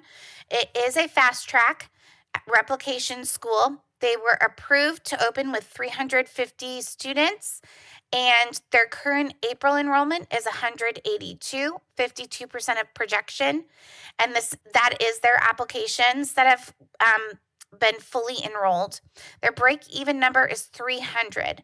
So for their facility update, they are doing minor uplifts to the internal and external areas of the building. And as we know, that building being the former Oak Raleigh Oak Charter School. Sorry about that. So they are just awaiting their ECO through an updated fire inspection, and they're retrofitting for new signage. Their staff, they have hired their principal, EC director, and 4 pending staff to be hired. Their first day of school, August 10th, and their traffic study is not required because that location has one. Next up is Rise Academy. Rise Academy is opening in Guilford County with grades K through 4. This is another accelerated timeline school. Their year 1 ADM was approved for 250 students, and their applications currently are at 70% of projected with 176 applications, and their current April enrollment of those 176 applicants is at 89, with 55% of projected students already being enrolled, and their break-even number is 150. They're awaiting their ECO from the landlord, which is a shared space with Liberty Charter School, and their staffing is 3 out of 25 currently hired as in a principal, director of operations, and a lead teacher. And then first day of school for them is also August 17th with a completed traffic study. Then we have North Carolina Connections Academy, which is our statewide full virtual opening with grades K through 12. They are approved to open with 750 students. Their April enrollment is 752, which is 100% of their projected, and their actual applications were 2,953 for a total of 393% of their projections. Their break-even is 500. They received their certificate of compliance as an office space, and that is their aligned ECO. That was approved, and they actually have 1 staff member, which is their new school leader that was hired and brought on last week. So since these slides have been done, he has been hired, and they open school on August 12th. They do not need a traffic study. Warren, yes, is our last school. They're opening in Warren County with grades K through 6 year 1. They've been approved to open with 204 students. Their April enrollment currently is 154 students. That's 75% of the projected number, and they've received 212 actual applications, being 103% over their ADM projection, and their break-even number is 182. And then their upfits for their facility are to include permitting for retrofits and modular classrooms, the slab and ordering of all of those prep requirements for the mobile classrooms are in progress currently. And they have 2 out of 25 staff hired, being the 2 lead administrators, an executive director, and assistant. The first day of school is August 12th, and both the town of Norlina and the NCDOT reviewed and approved their traffic study. Lastly, this is a recap of the upcoming 2027 RTO cohort. As you can see, we have 8 schools who will start in September of 2026. And that is the current update for the Ready to Open Planning Year schools. Any questions I can answer? Thank you, Dr. Norns, for that update. Any comments or questions from board members? Yeah, I have a question. Dr. Norns, I noticed with the staffing that many, if not all, of these applicants had not been fully staffed. Is that I'm assuming that that's fairly typical at this point in the process? That's correct. Usually they complete all of their staffing requirements in June and July. So we'll see that number increase in the next 2 months. And I also saw a pretty wide variance of enrollment and percentage of enrollment. Are there any best practices or key things that some of these schools are doing, either in partnership with the Office of Charter Schools or with other supporting organizations that are getting those enrollments that are leading to success with enrollment? Actually, yes, that's a great question. We provide open office hours to our planning year cohort every other week. And during those times, we discuss how schools are doing with their enrollments and who's already completed weighted lotteries. And we often share with the schools that having applications does not necessarily mean you are enrolling students. So we highly suggest that during their enrollment phase, they invite families to their facility, or they have enrollment parties per se to collect registration documents at that time. We've started sharing that with schools the last 2 years, and that has actually shown that ADM has improved, and many of them are taking that best practice suggestion. Otherwise, we really solidify to the schools that, and we drive this home, that solely having interest at enrollment events does not mean that transpires into a committed family. And Dr. Eldridge has shared often, and I've taken his advice to ensure schools are aware that you can't have an interest list to feel like families are going to commit to you, that you have to have enrolled students and extra students waiting in the wings for a wait list. And then finally, our RTO team will be conducting enrollment verification meetings with these schools starting in mid-May to request that they are sharing their data in a formal document along with however many grade levels and seats that they have filled and what registration documents they have collected.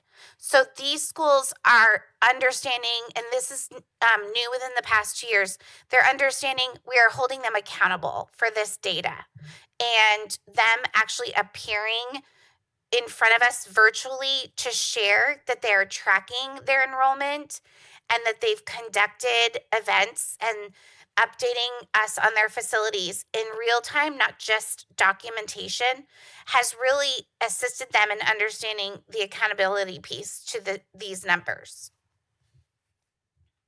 Did that answer your question? Very thoroughly, thank you. I have a quick question. When do the schools, or when are they able to put information into the student information system that we have at DPI? That's another great question. So that access comes after you as a board provide them with approval. Then they receive their charter agreement by June 31st. And on July 1, they're officially entered into NCSIS and then can do their enrollment through Infinite Campus.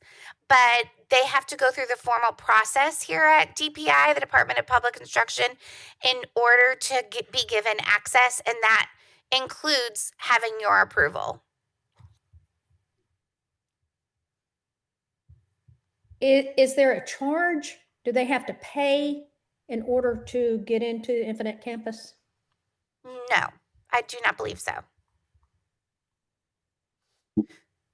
Linda Lynn, I'm sure you see the problem with that scenario where we're asking schools to provide us accurate enrollment data, and they can't put them into the system until after we've approved them, and it's like July 1st, and they have 1 month before the school opens to ensure that they have the numbers that they're looking for. So I think a lot of schools are choosing to count finalized paperwork, like all the, your enrollment paperwork.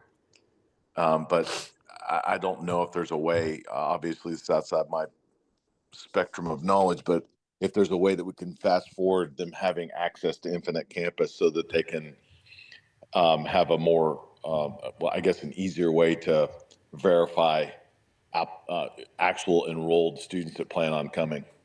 Dr. Eldridge, that's exactly my concern too. How do we, as a review board, can we make a request that charter schools be able to do it once? This is like a chicken and an egg situation, okay? But once we give them approval, at least to start before July, enrolling the students, so that if the student's coming from another school, then the other school has them enrolled, I would think. You guys that work with this on a daily basis have more information than I do, but how do you get a transfer from, say, another charter school or a district that has the child enrolled, and then the charter school has the new charter school has the child enrolled? And that's really the only way to verify that the enrollment has even taken place, because once that student has filled out the paperwork and school A requests records from school B, and those records are sent over, then you've got a true enrollment. Prior to that, you just have someone that says they're coming. Then Chair Friend, is there a way that we could ask the Office of Charter Schools to find out why we can't change that? Or what would be the way to change that, to make it? Yeah, I think that's two parts question. Can we ask? Absolutely. Can it be done? That's the bigger question, right? I think that that's probably a discussion we need to have with probably, the CIS folks at DPI about, can we not expedite getting these schools set up sooner than what's currently happening? Then can I request that we do that? Yeah, we can do that, sure. All right, and then if not, why not? Sometimes my experience is, well, we just don't do it because we've never done it that way. And it sure would be helpful to our board, and I think to the school, to have accurate records. And then if the school doesn't open, then we'll see what happens. But it looks like we can get people on the moon, then we ought to be able to make this work. So, Mr. Chair, would it be a request from the board or from a board member? CSRB. I'm happy to reach out with Okay, that to the appropriate context. Just, this is Rita Hare, just an observation from this overview of the RTO is that our two lowest schools with the lowest percent of projected enrollment, having attained that so far, are two of our accelerated applications. Just something we can consider as we continue to discuss the accelerated plan. Thank you, Yeah, Rita. I would, just a couple of thoughts as I look at the timeline and the voting options, if I may. If you want to go back to those slides, I think it's the third and fourth slides. In terms of the, I would strongly desire that if there's a school on this list that OCS is having questions about, I really want to see them in May. I don't want to have to wait until June and to have that discussion with them.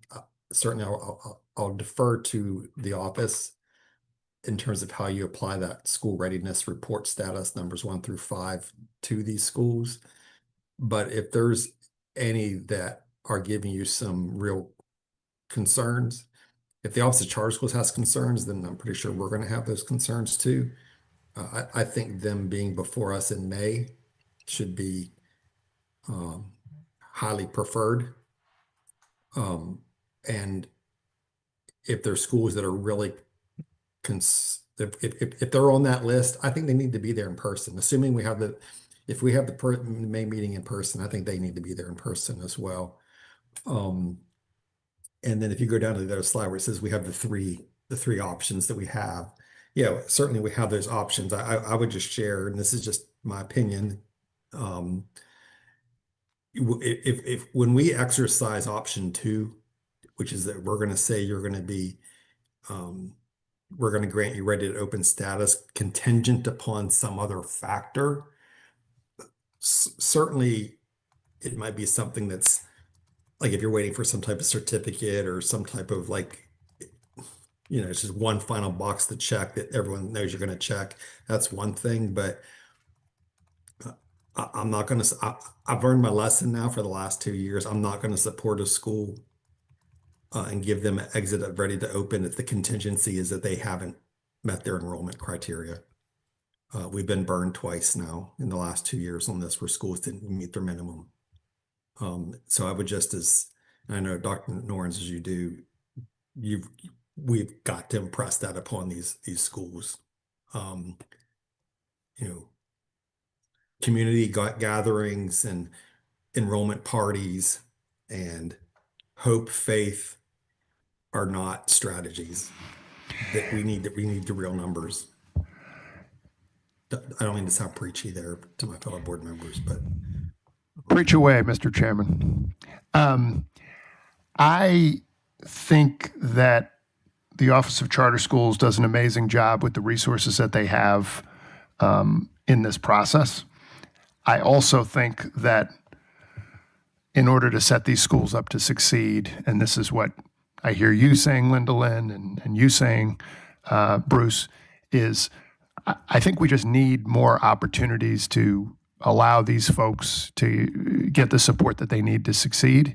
And I don't want to keep repeating the same process. I know that there are entities out there that are supporting our schools. I know great schools. North Carolina worked with 2 of these schools, and I know that was helpful to them. I'm wondering, I would be an advocate for both, for 3 things. I'd be an advocate for altering this process some and making some improvements to it. 2, supporting, and I do mean financially, and giving the Office of Charter Schools more support, more staff to do this. And then thirdly, how do we create more of those partnerships that can really walk alongside these schools? That to me would be a viable strategy forward, and not the hope of which you speak. Because I do think we're kind of winging and a praying it here. If that's not a verb, but I just made it one. I think we need a little more. And again, this is not at all a knock on all the efforts of the schools, or certainly the efforts of the Office of Charter Schools. But I just think we need more. I would concur. Any other questions for Dr. Norns? No, this is Rita Hare, but thank you for that great report. And I like the way we've backed up, like you're mentioning, Mr. Chair, getting this information earlier so that we can be prepared to make decisions and we can see how it's flowing, and do things as quickly as possible, as early as possible in the timeline for everyone's, for the sake of the school and the students and everyone's good. Thank you. I agree with Rita. Always a good policy. All righty. Thank you, Dr. Norns, for your report, and we'll look forward to having time with some of these schools in May. Thank you so much. Okay, moving right along. I think next up is we have a low performing schools presentations, and I'll turn it over to Dr. Gill.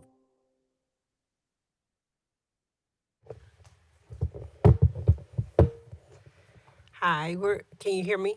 This is Dr. Brandy Gill. Yes, we hear you. Awesome. Dr. Gill. We have Yes. to pass around the mic this morning, so I apologize. But thank you again for your attention. My name is Dr. Brandy Gill. I am a consultant here with the Office of Charter School, lead of school improvement. And I'll be sharing with you just a quick report, and we have 1 school for today. Slide 2, you'll find just another quick overview of all of the laws that drive the decisions that we make in the school improvement work. And then in slide 3, you will see that the role that we carry out here when we're looking at the schools. So within our school improvement workflow, we make sure that we are analyzing the academic data once it is released from NCDPI. We monitor and support our low-performing charter schools. We conduct site visits and provide feedback. We receive school improvement plans in Epicenter, and we utilize the indicators of distress for early identification for struggling schools. And we also collaborate across workflows and departments to support the schools with prevention strategies. Next slide, please. I want to bring attention to this slide because it is updated from last month. We've concluded all of our spring visits. And so this year we've done a total of 19 visits, 13 in-person visits, and 6 virtual visits. All visits include classroom instruction feedback, classroom management feedback, curricular alignment feedback, student engagement, and school improvement plan feedback. Other things that, other supports that come from our school, from our office to the schools. We do our site visits, but there are updates that go out about professional development that is free, that's offered from NCDPI. We have a School Improvement Champions newsletter that went out 3 times, that will go out 3 times this year. One more going out this month. And we also, upon the school's request, will do one-on-one consultations. But they must reach out to us for those consultations. Next slide. Thank you. We have United Community School with us today. They are DMET, and they've been on the COP list for 6 years. You can also find on eBoard their historical overview to see their academics for the last, and enrollment for the last 5 years. And at this time, I'm going to turn it over to United Community School. Are you guys online? Yes, we are. Good morning, Good morning. everyone. I'm with United Community School. My name is Erica Hedgepeth. I'm the executive director.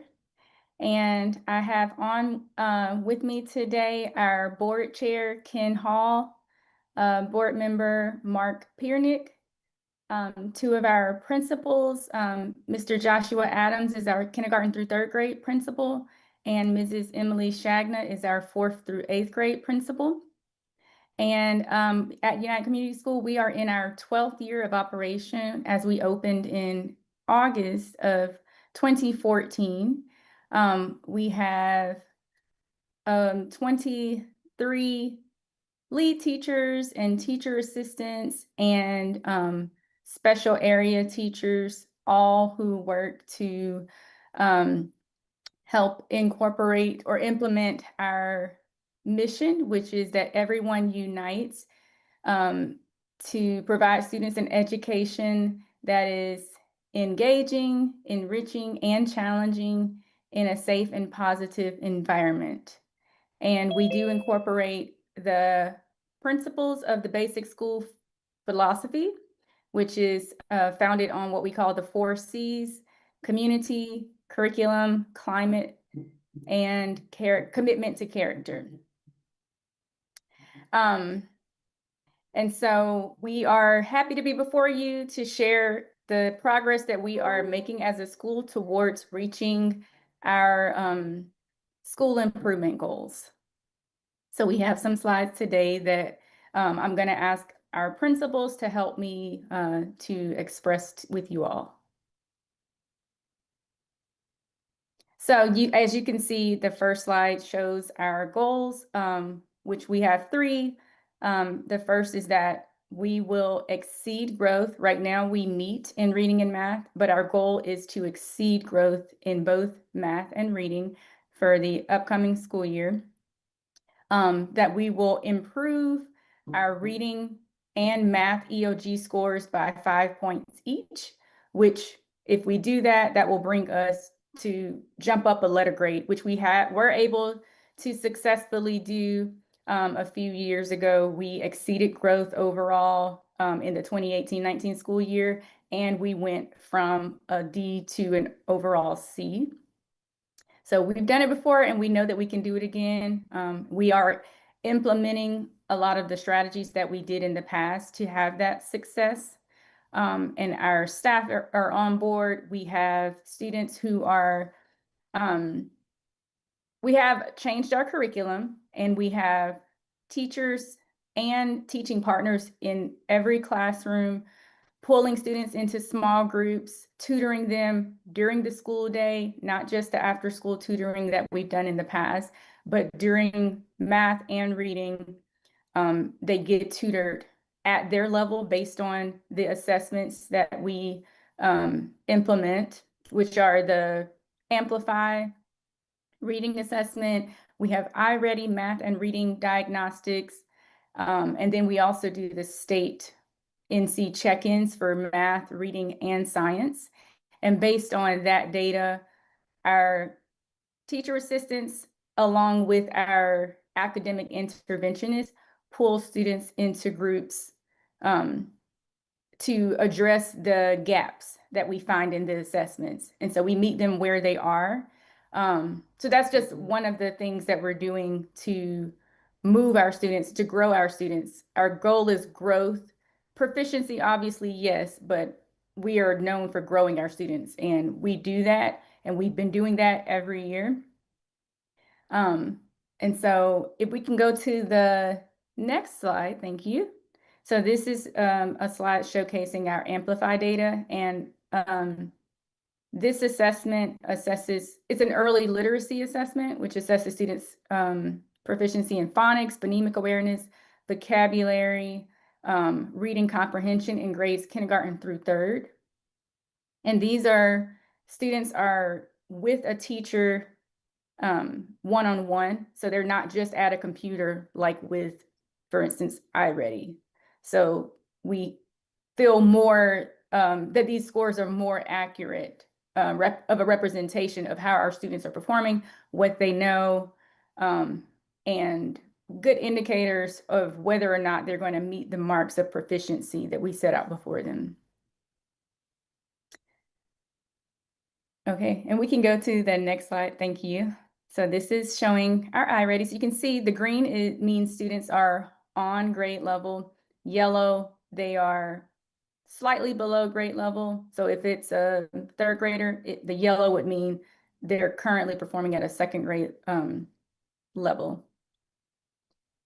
And then if it's red, a lot of those students are a couple grade levels below, like maybe 2 grade levels below. We do have a high percentage of our students who are who have IEPs and are students with disabilities. That's kind of been our trend that does affect our school assessment data and our report card grade. We have a lot of students that seek us out for their students with special needs. Because of the work that we are able to do with them and the calm and nurturing and accepting environment that we provide, we do tend to trend a little high in that demographic. And historically, that has affected our performance on all of our assessments for the most part. And I do want to add, with that being said, back with the iReady and Amplify data, that we have been able to move students from that 3 or below grade levels behind, to 1 or below, or to on early or mid to above grade level. So, just pointing to that direction that we are moving students, even with what Ms. Hedgepeth said.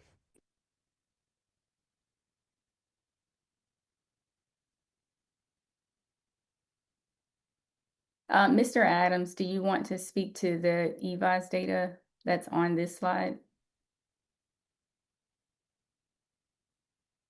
Yes, I can. So, with all of our data, we are in that range of meeting expected growth, as we've mentioned before. So if you look reading through math, we're at that meeting grade level or meeting expected growth. And that data is pretty self-explanatory there. But if we look at the English learner proficiency, our English learners are moving at a rate that is higher than CMS schools or the state of North Carolina. So we are moving students in that regard. We outperformed CMS. We were at a 90% of our EL students who performed at or on grade level, and then CMS was a 79, and that of the state was a 79.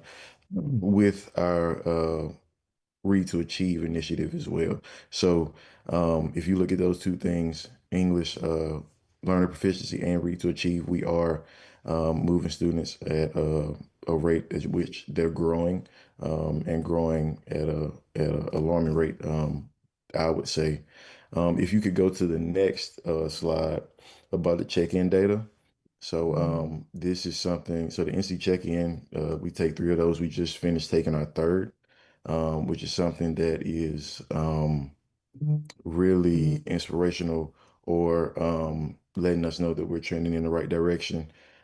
So grade levels 3 through 8 are moving, specifically grade levels 3 through 6 in reading have moved from almost at a 30% proficiency rate to almost right there at a 70%. And the same with math. So students are moving at rates that give us a little bit of encouragement going into this EOG cycle at the end of the year.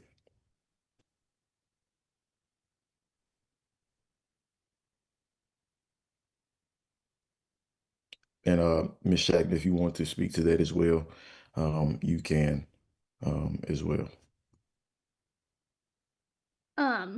So some of the things we have on here, the EL students, Mr. Adams already spoke to that on the other slide, but when we came 2 or 3 years ago to give our renewal presentation, we talked about one of our challenges was teacher retention. And since then we have retained, for this school year, other than our special education teachers, all of our lead classroom teachers this year were returning staff members.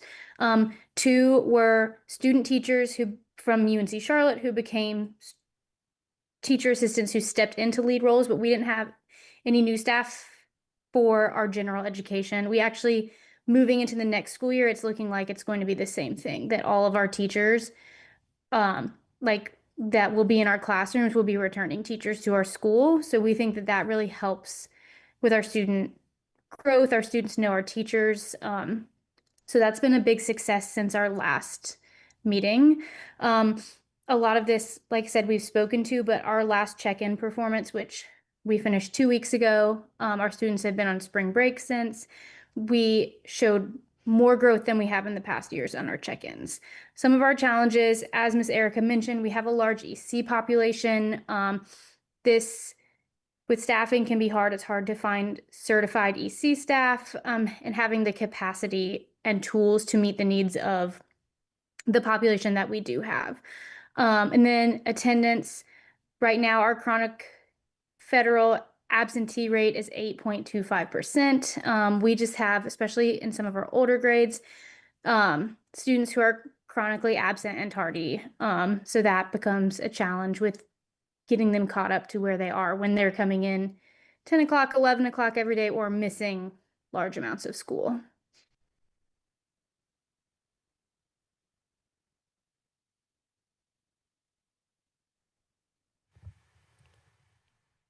Thank you, United Community. Is that, that's it? Yep. Yep. All right. Well, thank you, United Community. And now I'm going to turn it over to the board for any questions for the school.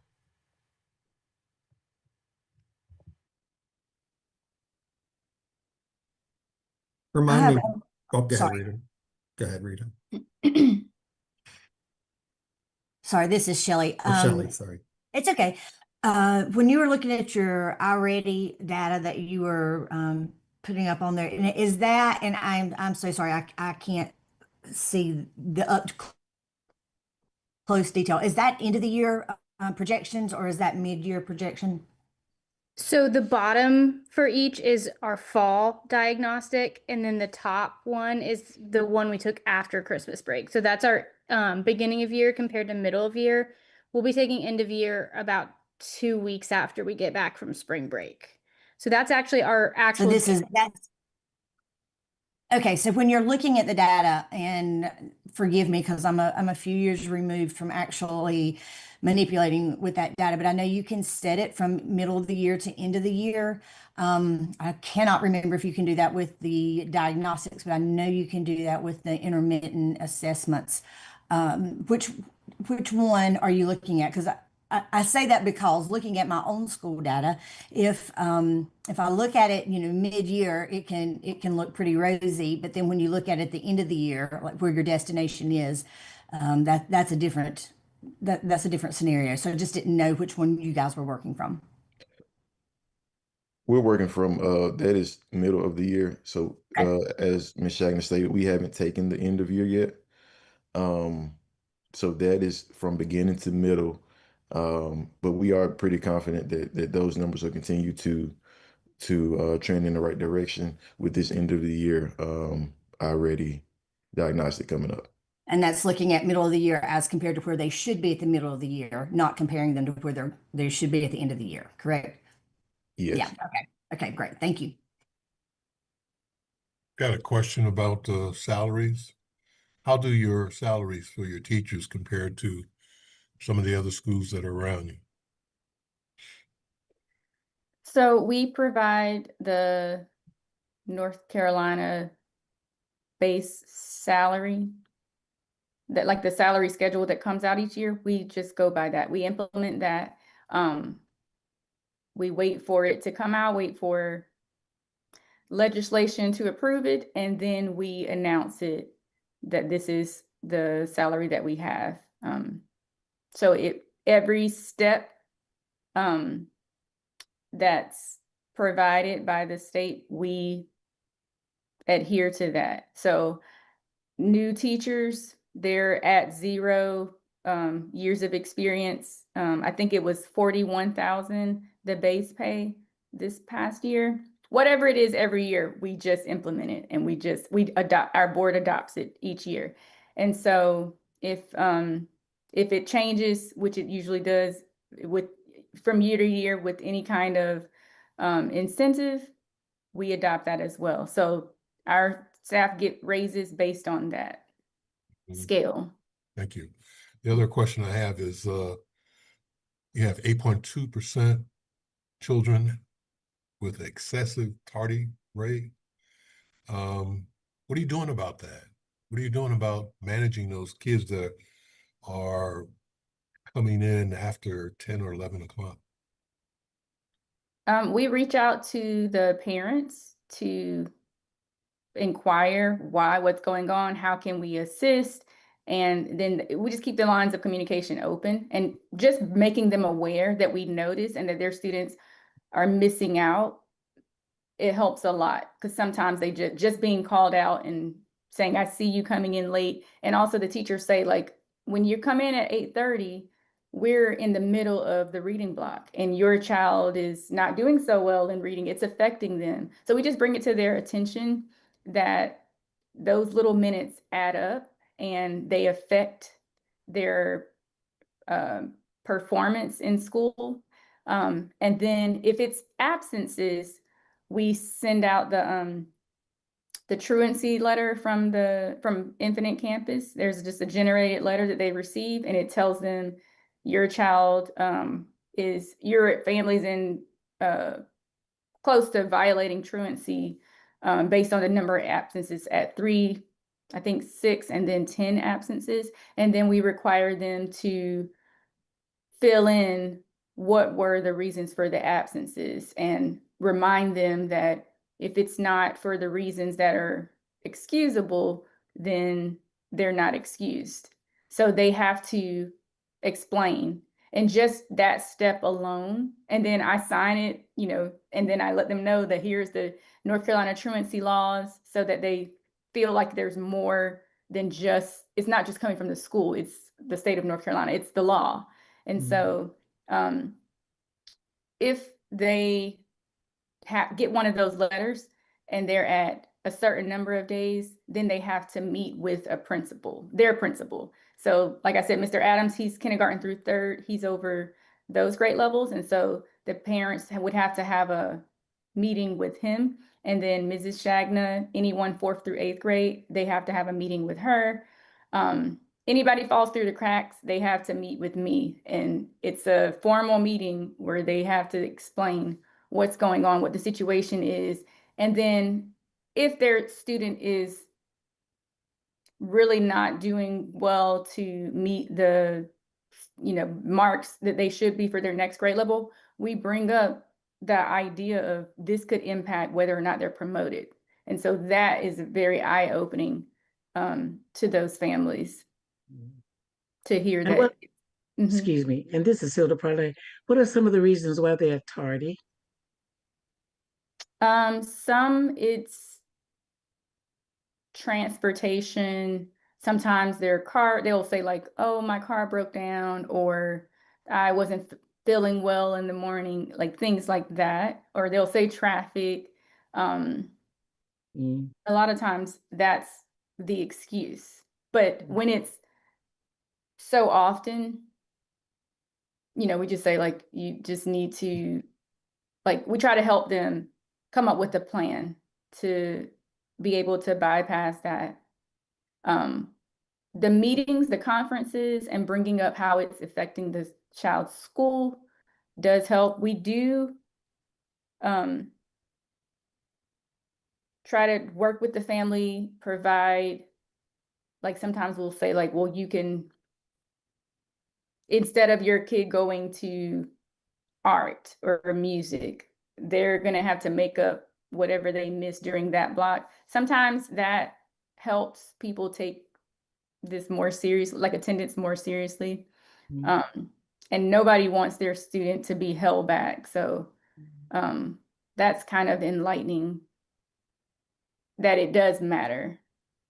But yeah, Thank like you. traffic and transportation, a lot of the times is the Right. things that they Can I say add the one reason. thing? Thank you. But do Mhm. you offer transportation? We don't offer transportation. Okay, thanks. Yeah, parents, families just bring their students to our school. Or sometimes they'll ask if we can help them find a ride to school. And so we'll send out an email to all the families and say like, this person gave us permission to reach out. Here's a landmark near where they live or their apartment complex. They need help getting a ride so they can be able to come to our school each day. Is there anyone, sometimes the parents are willing to pay like gas money or something to help. Okay. And sometimes people will be like, oh, they're right down the street from me. I'll pick them up on my way. And so Okay. we do connect people in that way. Sometimes it's staff that Oh, okay. are able to assist with carpooling. Okay, thanks. This is Rita Hare. Is this Ms. Hedgepeth speaking? Yes. Okay, thank you. I've got a couple of questions. Is Mr. Hall still the board chair? Yes. He is, okay. Is he online today? Yes. Okay, that's great. Can you tell me what your current enrollment is, Ms. Hedgepeth? So right now we have about 215 students in kindergarten through 8th grade. Okay. And your teachers, I had some notes when you came to us before. In 2023, you had about 64% of your teachers were new. And in 2024, you reduced that to 14. Do you know what it was in 2025 last year or even currently? I don't have any current data on that. Of our teachers who are Or new. new to your school? Possibly new to instruction. I'm not sure but at least new to United Community. This year, I believe it's 3 teachers, but 2, they're not new to our school, but technically they're first-year teachers because they were student teachers and teaching assistants last year. And then one of our EC teachers is new. Everyone else on staff is returning. And what is teacher attendance like? Teacher attendance, I would say, is strong. Okay, that's good. So it's just, I guess, observations in case there's anything here you want to speak to. You were here last year, January 2025, right? Correct. And we provided a 3-year renewal to UCS. but that was the third 3-year renewal. And then we have notes today that this is the 6th year, I think, of continuing low performing. So if I look at a record on your NC report card, I see that out of the past 10 years, 2 of those were COVID years, no scores. So out of the last 8 years, we'd say the school earned a D 7 of the 8. And then that 8th year, 1 year, you received a C grade. And then to look at 3-year renewals, and then to see 6 years of continual low performing, which would mean prior to that, there were some low performing years in the history. It just appears that we could call the academic concerns here chronic, that there's a chronic academic condition going on. And in your presentation, I wasn't, maybe I missed sort of the strategies and exactly what you're doing this year to address some of this. I see the scores and successes and challenges, but I'm not really seeing things you've put in place. Can you just kind of define that or tell me what I missed? So Well, I'm sorry. you go ahead. You can go ahead. One of the things I started with was how we have an academic interventionist who trains she's a certified teacher, and she trains our teaching partners to make sure they're capable of basically like extending her efforts. So she pulls students based on, so if they're in tier 2 and tier 3, she pulls them and works with them to help them fill in the gaps for reading and math that they're below grade level on. But she also trains our teaching partners, which is what we call our teacher assistants, so that they can do the same thing in their classrooms. How long has she been doing that? This is her Third year. third year. But she was a teacher at our school prior to that. Yeah, that's fine. For 3rd year. Okay. And I see you're doing small group intervention, which you've probably been doing all along, I would assume. Are there other strategies? I know your MTSS program. I know the couple of things that I saw you mentioned. I guess I was looking for something very specific and directed. We changed our curriculum this year. We had been using the same curriculum for math and reading for several years, and we just, between our feedback, teacher feedback, we decided to switch curriculums this year for both reading and math. So that was one of our big steps this year, is completely switching our curriculum, getting professional training in it for our teachers as well. Okay, yeah, and I remember you saying that now, and that is, what curriculum are you using in So reading? we are and using math? the iReady curriculum because of the progress we had seen using iReady with Fidelity in the past couple years, really honing in on training for that. So we did a lot of research and we are using their curriculum. So both the early like reading curriculum, but also the math curriculum. Yes, okay. I see your data chart on that, but so this is the first year. This is Yes, the this is first the bit of first data year. you've gotten. Okay, thank you. Thank you all. Any other questions from board members? I'd like to ask just a couple of questions. Number one, your ADM has stayed about the same between 230 to 240 over the past few years, but you said you're at 215 right now. What percentage of students, because you started in 2013 or 2014? 2014. Yeah. How many students are staying with you? What is your turnover rate as far as students go? And do you do any kind of assessment when a new student comes in? We don't do an assessment. In the beginning, when we first opened, we were doing assessments in the summer where we invited the new families in and we did like screeners for math and reading, and that helped us to create our classes. We also did observations based on like the students' behavior and social. And then we found that the classes that students were it didn't match basically. That data that we used to determine, to make the classes kind of like heterogeneously mixed when we started school, the students were not where they were assessed to be in the summer. And so we ended those screeners that we did at the beginning of the year. So now we just do the regular, like iReady, like our curriculum has assessments embedded in them. And we use those to determine where they are, the Amplify reading assessments for K3. And then we do just the general iReady helps us figure out like who's on grade level below or severely below.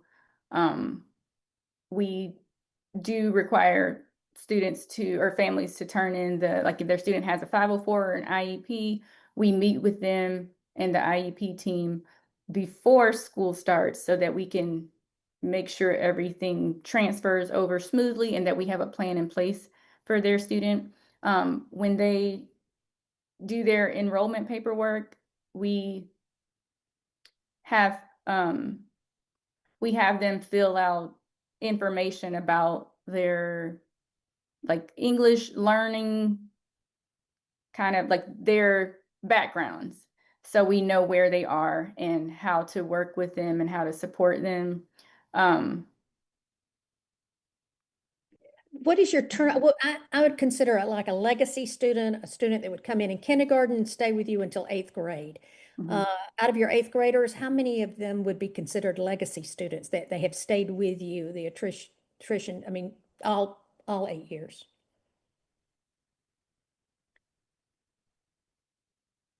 We don't have that for this meeting. I know in the past we have done that, like when we had 8th grade graduation or promotion, we gave certificates to the students who were legacy. Today, we don't have that prepared. I don't know if Ms. Shagna can, off the top of your head, like think of who our 8th graders are and which ones have been here since kindergarten. And that's okay if you don't have that statistic, but you know, if you're having students enter your school so many years behind on an average, it would be good for us to know the quality of your program is your legacy students. I mean, how are they performing? Because it takes, if they're coming in 2 years behind, it may take a while for them to catch up. And I don't want your school to be marred or have, you know, like we have low performance because you just haven't had the student long enough.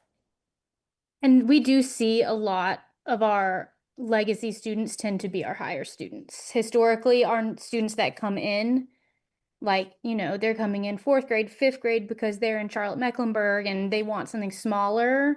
A lot of times those are our lower students, but we don't have like the exact numbers right now. So I can't give a percentage, but just like thinking off the top of my head, a lot of times our legacy students are our higher students, our higher performing students. And we also, you know, after 5th grade is the time we lose a handful because some people want a bigger middle school experience with, you know, more options with like sports and things like that. And then that's also a time we get students who don't want a big middle school experience, who want their kids to be somewhere smaller. So we get a lot of kind of turnover around that 5th, 6th grade, just depending on what they want their child's middle school experience to be like, if that makes sense. Totally makes sense.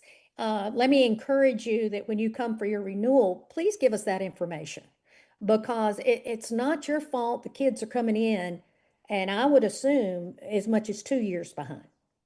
And it takes a while to catch that up, even though you've got to do it. And that's what we're holding you responsible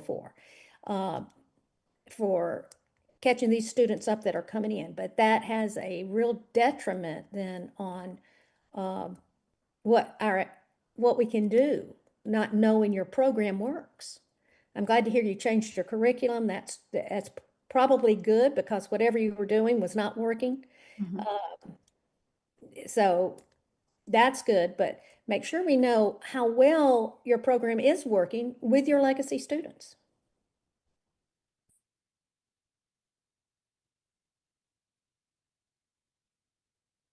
Thank you, Lindell. Any other questions for the school from board members? Let me just add, just make sure you add the number of students that are coming in. Specific number. Okay. Thank you. All right, well, hearing none, thank you for your time this morning, and we'll look forward to seeing you in the not too distant future. Absolutely. Thank you. All righty.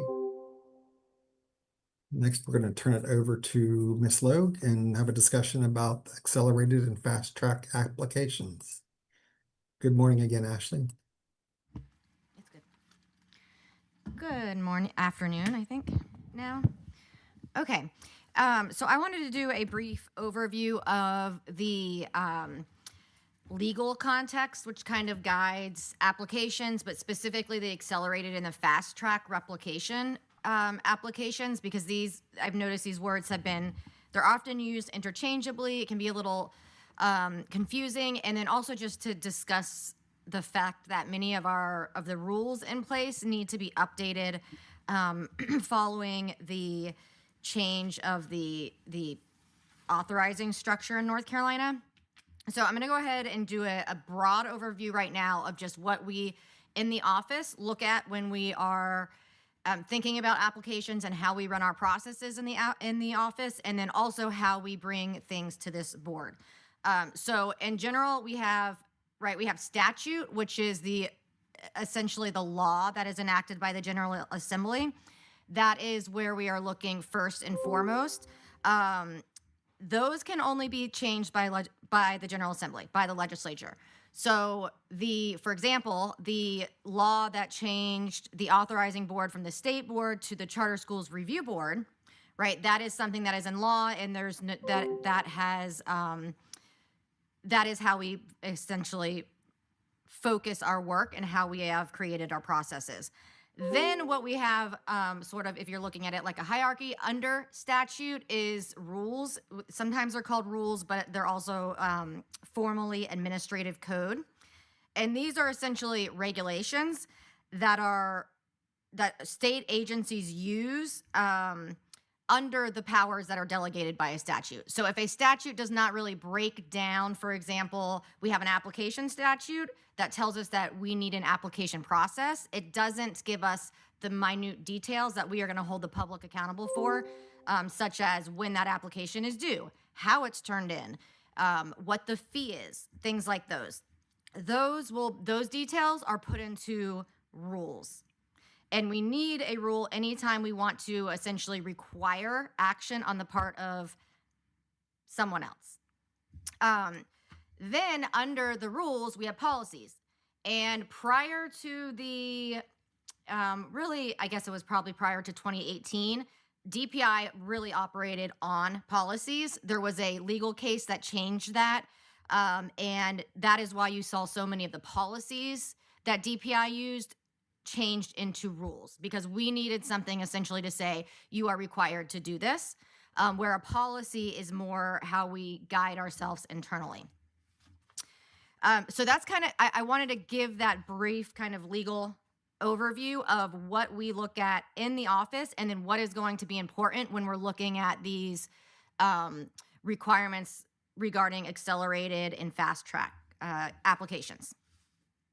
So why this matters? This matters because now the Charter Schools Review Board has a substantially more amount of authority over applications and over the charter sector in general. But as you know, there was Session Law 2025-80, and this essentially restructured the CSRB by giving you the requirement really to approve any rule or policy affecting charter schools. So this came after the creation of the Charter Schools Review Board, and what it did is just give more authority to your board. So if we're looking at rules, any rule or policy adopted by the state board regarding charter schools must first be approved by this board. Previously, you were just an advisory role. So it's a very substantial change. This also applies to not just rules, but policies. So it requires CSRB approval for any rule or policy impacting charter schools. This creates a broader authority shift. So you now approve rules, policies, and charter agreements. The state board adopts the rules or policies. So it's still something that needs to be looked at as a partnership, but at least I would argue that, because you are approving them, but they are being adopted by the state board. But it's still a very significant change. Statutory changes, obviously, that is not in our realm of authority. That must go through the General Assembly, and you are all well aware of how that process occurs. So if we look at the, I'm going to kind of start big by looking at the application process, and then I'm going to get focused on the specific type of applications we have. So we have, for just the application process in general, right, we have statute 115C-218.1, which basically lays out who can apply, what the application must include. So these are all the sections that we make sure are in the charter application. We don't just willy-nilly pick those out. We actually align to the statute. And then it says that a fee needs to be established. Then there's a section 0.2, which essentially gives an opportunity to correct applications and the opportunity to address the review board. We do that. We have a 5 days, just as the statute requires. We have 5 business days minimum to correct, and then the opportunity, obviously, to address the board in the form of an interview. And then another statute is for final approval. And this statute, 115C-218.5, is essentially where the planning year or ready to open derives from. So in this statute, it states that you may grant an application if you find, and it lays out several areas I'm not going to go through. And then it says you also may require a planning period. So RTO, the planning year, it's very minutely referenced in statute. Where we get into the details of it are those rules that we talked about or in policy. So we have the charter schools application and review process. That rule establishes the fee, directions to submit the application, like it has to be dropped off here by a certain or sent certified mail. And it establishes that timeline for the last Friday in April. So there has, sometimes in our meetings, there's discussions about, well, why don't we could just let them turn in an application whenever they want to, or we could have rolling applications. That is, yes, you can do that. But we would need to change the rules that we have in process and in place that require certain things to happen on the part of applicants. So that's the overall application side. All of the rules and policies that we currently have in place are outdated because they have not been, they still are in effect, but the language is outdated because we have not updated the language to reflect the Charter Schools Review Board. So you'll see if you look at any of these, which I've put together a packet of all of the ones I'm talking about today on eBoard.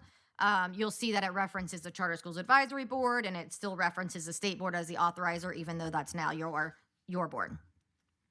All right, so we've got the applications, and then we've got acceleration and fast track. These are two distinct types of application. And so I want to give an overview of that, and then we can kind of talk about if you wanted to change the rules and the policies that we have in place, what that would look like, and for you to be able to kind of think through that, knowing what we currently have in place legally. So acceleration in the statute that we have that essentially says you hear an application and you have the right to approve those if you'd like. There is a reference to a planning period. That is all we have in statute. The original source of acceleration, which we are now very familiar with, appears to be a state board policy, which is Charter-013. That policy, because we know now that the policy really, you can't hold anybody accountable based on the policy. It has to be put in rules. That was put into a rule, which is .0509, and that is the planning year for new preliminary charter schools. And in that rule, it says they may accelerate. So both, and then it lists out the reasons why you could accelerate, right? So you have charter, you have a policy, and you have a rule, and they require that the schools, they both agree in these two ways. A board that is accelerating agrees to participate in the planning year while being reviewed. So we talked about that today when we were discussing BH2, right? They are going through the interview process often at the same time they are also involved and ready to open. And they must have a facility identified by the applicant that is feasible for opening on an accelerated schedule. That's the exact language. So both policy and rule require that. That is all we have on acceleration. The rule that's in place now that you can see linked in the presentation does list several things that State Board, when State Board was the authorizing board, they should consider in accelerating. But there is nothing else in statute that speaks to acceleration. Then on the other option for a school to get open quickly is that they want to do fast track replication. Fast track replication has a very detailed statute. So it is completely different than what we see for acceleration. It's 115C-218.3, fast track replication of high quality charter schools. And it lays out in substantive detail what is required and what that would look like. And I'll go through that in a second. And then we also have a policy. And then we have three or four rules that have basically taken that statute for fast track that is quite detailed and broken it into different rules. What that means, what I'm trying to kind of, I guess, make my big point with this is that accelerated is not in statute, right? It appears to have originated in a policy. And essentially what that means is that you have a greater opportunity to kind of decide what you want acceleration to look like. Because it's not something that is already kind of explained or expressed in statute that is binding by the General Assembly. Fast track, on the other hand, is laid out with clear requirements and has several rules that kind of detail those requirements. So there's less opportunity for input because the General Assembly has already spoken to that. All right, so let's talk about, well, before I get into accelerated versus fast track and just what I want you to kind of be thinking about is knowing what I'm telling you about what we currently have in practice, really thinking about where you might want to go in terms of, or if you want to go to considering changing any of these rules or thinking about how we really want to structure acceleration, particularly because we have more leeway when it comes to that. Any questions before I move on to accelerated, just a little bit more detail on that?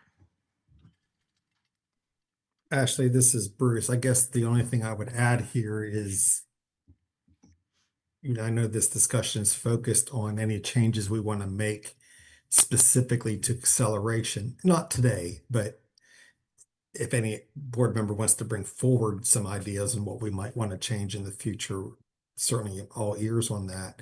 But I think the idea of changing some of our procedures that are rooted in rules is not relegated to just accelerated applications. I think we should revisit the timeline for which applications are submitted and reviewed and approved. But that's a separate discussion. I just wanted to put that out on the table, that the opportunity for changing the way that we do business is not relegated to just changing the accelerated application process. Yes, absolutely.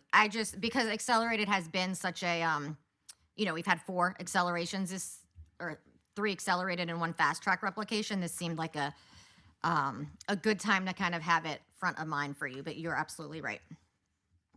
Thank you. Okay, so acceleration, as we discussed, is really the only mention in statute is that there's a required planning period, may require a planning period. And then that was essentially put into a policy that said this board, you know, at the time it was state board, but now the Charter Schools Review Board, you may accelerate the planning period for those schools that show, right, that they can participate in RTO while they are going through the interview process and that they have a facility. So the questions going forward, and these do not need to, certainly don't need to be answered the next slide. Today, oh no, wait, sorry, back one more. Oh, okay, never mind. I think I have an outdated, you're good. These don't have to be answered today, but essentially I want you to start thinking about what do we want to see in terms of acceleration, right? When an applicant comes forward to our office, right now, right, we are asking for the information about the facility. It's in the application asking, you know, if they've met different requirements for acceleration or different kind of best practices for acceleration. And then we do a facility site visit. But you obviously have a lot of leeway in deciding as a board if there's, you know, where you want to go with this, with requirements for acceleration. Are we happy with the way it's working now, or do we think there's room for improvement? This policy is the planning year policy, which outlines in a little bit more detailed what we typically looked for acceleration. And again, where we continue to see over the years and these different kind of iterations of policies and what we do in the office is that it's usually, you know, there's a need for acceleration for some reason. And then there is agreement to participate in the planning year, and there is a facility identified. Usually the compelling need or demand is something that you guys typically decipher or investigate in the interview process. But we could obviously have different ways of doing that if we wanted to revise the rules. The acceleration rule is this next slide, and it's linked here for you as well, and then in the PDF of laws that I kind of put as like a reference manual for you. But as you can see, this is the exact language. I just copied and pasted it. So it's outdated because it's still referencing the State Board of Education as the authorizing board. So at a minimum, we would want to work on getting this updated to reflect the Charter Schools Review Board. But you can also see that at one point, it required the state board to consider the presence or absence of several factors. And I think we still ask about these factors in the application. They're not requirements, but we ask about, you know, if they, for example, have like partnerships with local organizations, things like that. All right, so that's acceleration. There's a lot of material there, and I wanted to kind of get some of the material focused on accelerated and fast track replication to you now to really start thinking about when we go through the steps of trying to get the language updated to reflect the Charter Schools Review Board. Do you want to also consider other changes to the current rules in place? Do you want to consider adding different interview requirements? I think we could certainly have time to talk between now and next September, when we'll start interviews again, about what interviews look like. Are you happy with the process that we have in place, the time guidelines, things like that? Another question to consider is, do you want to have more guidelines for relocations or delays? Right? This has come up a lot this year with relocations and delays for our schools. And there are certainly some areas where you have, the authority to decide if you want different guidelines or if you just want to really keep it something that is discussed at each board meeting with a, specific request. And then if you want to reconsider the overall criteria for approving acceleration, as a whole. So there's a lot more, I would say, flexibility in how you want to handle acceleration, because as I've stated, there's not much at all in statute regarding acceleration. So it would really fall on this board to decide what kind of rules or policies you'd want to enact. So that's acceleration. And then fast track, this is in statute. There's very little flexibility, to be honest, because it is a very detailed statute. And we typically don't see many fast track replication schools. We had one this year, which was IDYL, They are in Durham, and they're the one opening in Wake County in the fall. But essentially, it's what the statute does. It gives you a definition of what the replication process is, right? You're replicating high quality charter schools. There's strict criteria, so you have to demonstrate qualifying criteria, and there's no planning year required. The timeline is also very strict. You'll see on this next slide. The statute itself says that you need to make a decision no later than October 15th of each year. The appeal, if for some reason there is an appeal, decision no later than December 1st. And for that reason, we always hear these applications first. So as you know, when we bring interviews to you, we are prioritizing the accelerated and the fast track. We rarely are able, I don't know if are ever able actually to get to the 120 days mark that's listed in statute, but we essentially have a conversation with the fast track replication schools and seek their blessing that we push them a little bit farther down the line. So for example, IDYL, I don't think they were available until November of this year, which pushed them past this statute, but they were, they waived kind of that right to have a very quick decision. And that's really how we've been doing it, because the 120 days is usually not sufficient given that the applications come in April, late April. Then you've got your fast track criteria. So there are essentially two different options. Either the board itself is operating a charter school, so that's what happened with IDYL, or a board is partnering with a CMO or EMO that operates charter schools. Either way, they both need to show strong academic performance for the last 3 years, and then financial health through the submission of sound audits.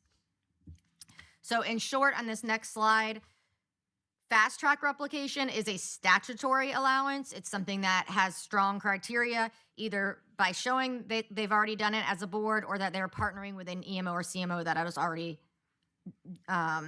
operated a high quality school.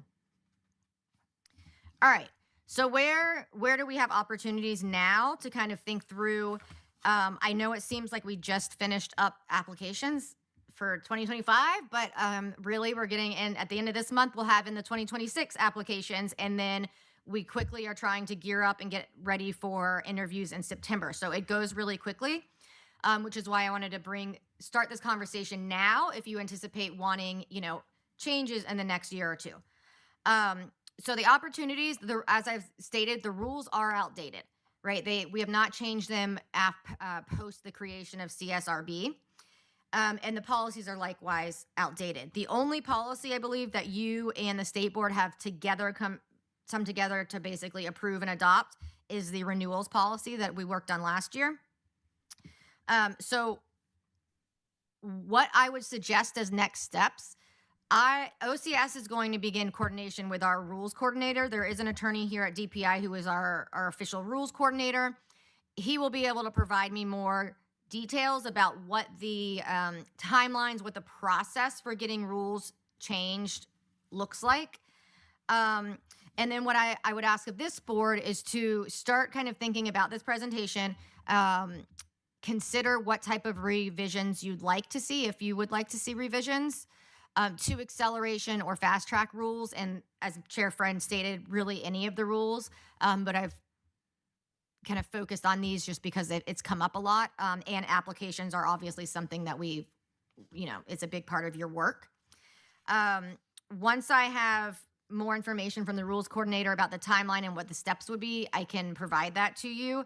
But I wanted to provide this presentation as a way to kind of get your gears moving, thinking about what you would like to see happen.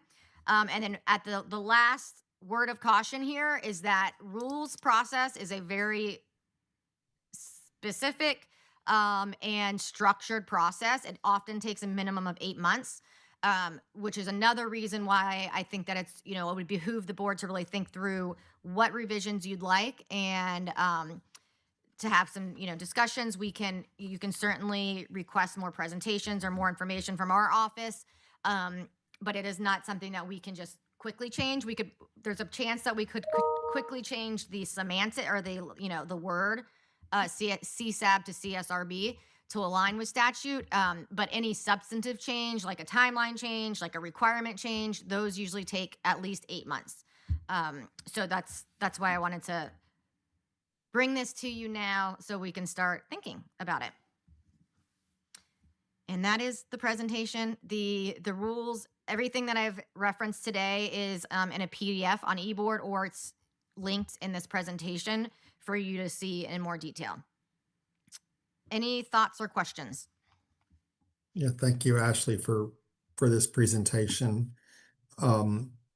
Yeah, I think one of the things that I guess I'm thinking about is, as a board, I think we do need to start collecting. I know I've spoken to many of you individually or in small groups. And I know there's different, I won't say a lot, but there are some ideas that have been kicked around in terms of how we may want to change, whether it has to do with acceleration or whether it just has to change about the whole application itself and the timeline and RTO.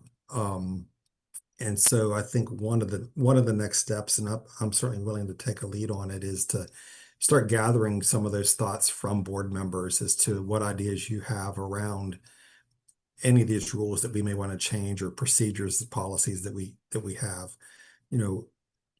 I appreciate this presentation because it's very clear. Like, I'm almost like taking fast track off the table. Like, it is legislatively dictated. So unless we're going to go down the road of trying to change legislation, that's a whole other. But I think to me, I think there are some thoughts I have around what I'd like to see in terms of the timeline of when applications can be submitted, reviewed.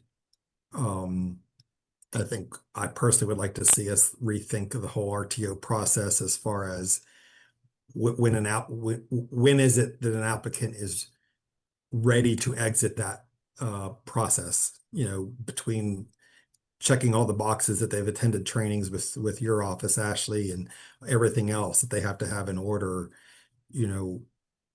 that it's not so dictated that it must be done by this certain time. But that's just, I don't want to digress because that's just one idea, and I'm just one of 11 board members, but certainly would like to hear from board members about ideas you have, and I can kind of send this out perhaps in an email or a Google Doc, and start collecting some of those ideas for how we might want to change this process. I mean, again, I'm speaking for myself. Like, I almost wonder, do we even need an accelerator? Again, fast track is in legislation, and it's only for schools that are replicating. So it's a very distinct audience of potential. But I would even question, do we even need acceleration? Like, acceleration is what? It's, an applicant does everything they need to do, and when they feel they're ready to exit RTO and come before us, convince us that they are ready, maybe that's in 1 year, and maybe that's in 4 years. I don't know. But that's just one thought. And I'll be quiet and let others speak up.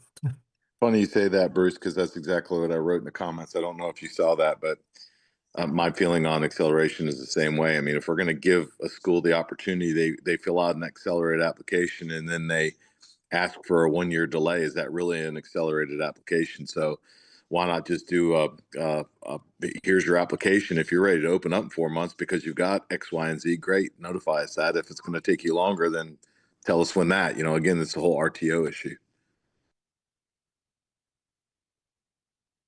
I agree with that. First of all, though, Ashley, thank you for this thorough presentation. You always do such a great job. And Amen.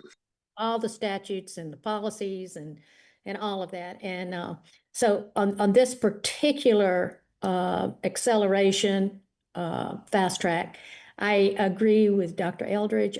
I don't even know why we have acceleration.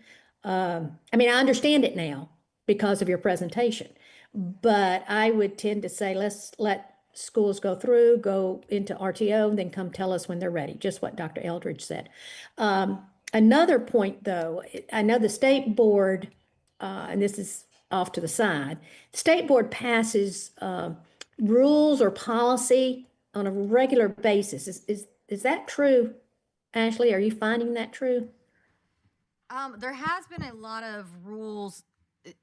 Rules is a constant work in process here at the agency. I think because for so long it was just policy based that it's really taken years for all of the rules to get established. So they do frequently discuss, I think recently they were discussing licensure rules and nursing rules. And yes, there are a lot of rules that go through state board because any rule that's pertaining to DPI's work will go to state board.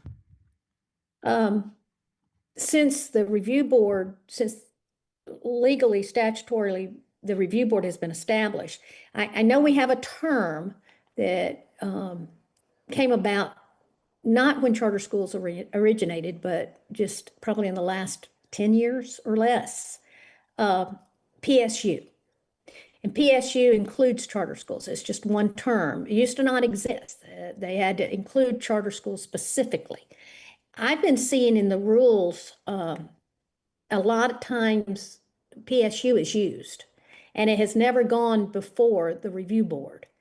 You said you have someone at DPI now that is responsible for rules that you'd be talking to.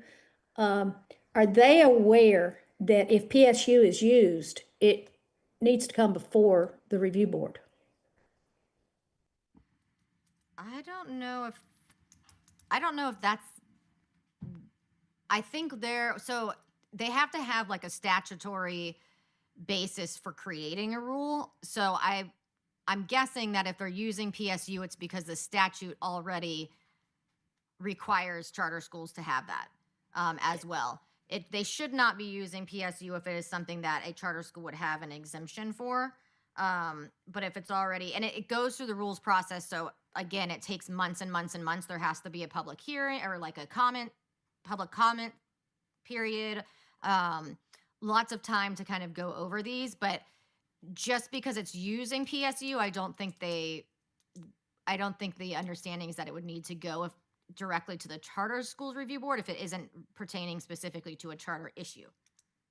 I just know we struggle with, yeah, that does. We struggle with regulatory creep, and I admit myself, I do not go to the state board agenda and look at these rules all the time, but there has been questions in the past. And I'd have to go back and look at my records, but I think PSU has been used when the statute does not say PSU, but call it local administrative units. Do we have a process of looking at those rules? Yes, there is. Well, the staff does. There is a rules council meeting that occurs. I think it's monthly now. And so if there's if there's a rule revision or a new rule that's coming forward, they would bring that to the council, just like the staff meeting essentially to review it. And that is usually when, concerns about language would be brought up. Like it was, I guess the last one I can remember was the transcript issue and the class rank issue. That's how that conversation kind of got started. Is that it's brought up first with the rules council here and before it goes to the rules commission, who will then make sure that it aligns with statute. And we have someone from the Office of Charter Schools sitting in those meetings? Yes, myself or Nikki. Okay. All right. Ashley, a very good presentation has already been said. I appreciate this. It makes the distinctions for us and gives us a lot of things to think about. Looking at the language, two things that make me maybe want to examine other parts of this process. I guess what I would say for any application is that the policy planning year for the new charters mentions this exceptional need, demonstrating an exceptional need for a charter school in the area. And I think sometimes we don't apply the test to that criteria. as is sometimes needed, just because we think, well, there's not a charter there that demonstrates need, or there's not this particular type of instructional method or curriculum and that demonstrates the need. When it appears more and more, very few schools come to us and demonstrate interest, demand, and urgency for this goal. They have the urgency, but they don't bring community evidence. They don't bring student evidence. And I follow these numbers with every application, and you can ask, and we hear there's not a charter, and the charter around us has a waiting list, those kinds of things. So it just draws attention to the rest of this language. And the only other thing I'll mention is that I think it's even in the legislation, but it definitely was in the policy, that they need to present a 5-year marketing plan. Have we ever looked at that on the board? Do you remember a 5-year marketing plan, so that they continually produce a diverse student population and keep the school active and thriving? And even initially, and again, with any application, sometimes we just don't see much of a marketing plan at all. And we're seeing the enrollment numbers in the last couple of years. And I think if we can start giving more attention to some of these things, that could help make a difference in the success. The ones that we do approve having greater success. Yes, definitely agreed. And I think some of the revisions you all approved to the charter application, which you'll see coming forward, in the next couple of months when you start reviewing those, we've asked more detailed and kind of trying to get further into, do you really have evidence of need, as opposed to just, people seem interested, right? Right. So yeah, I think that a lot of that is the best way to kind of determine that is through the application and the evidence that they bring forward to you in the application and the interview. But it is certainly an area that is, I feel like, a little harder. It's becoming more difficult to determine without good evidence. Right, I agree. Thank you. Yeah, I think it's an excellent point that you bring up, Rita, around what demand is and how we measure that, and just the overall, like, I think in the past it's just been geography, is it in this county? But I think with how we think about how to measure the demand, again, to give these schools an opportunity to succeed. I'd be curious to know what other charter authorizing groups are doing nationally on this, as we bring, and I'll certainly look into this as well, but would encourage us all to look into what other groups are doing nationally, and if we can steal best practices, I'm all for that. But I think the goal here, obviously, is to scale up things that are working for kids, and we want to go fast with those opportunities, and slow down when folks need more help. And on the subject of more help, and I'm a broken record on this, I think, how can we use the resources here in the state and nationally to provide the assistance that some of these schools, community-based schools, that can really do great things, but they need support. So just thinking about all that. I'm sorry, one more thing I meant, Ashley. I agree with what I'm hearing from my colleagues about the accelerated term and status. And when you look at the legislation, very little that is said, it's almost as if during the process, the board observes that this school could go ahead and move forward. They're ready, and we accelerate them because of their readiness and the things that have fallen into place during the planning year or the process. Not so much that they applied and said, we want to be accelerated and we're going to do these things, because we've clearly seen they just can't control everything and they can't make that happen. So we definitely will be doing something to change that, I'm sure, in the year ahead.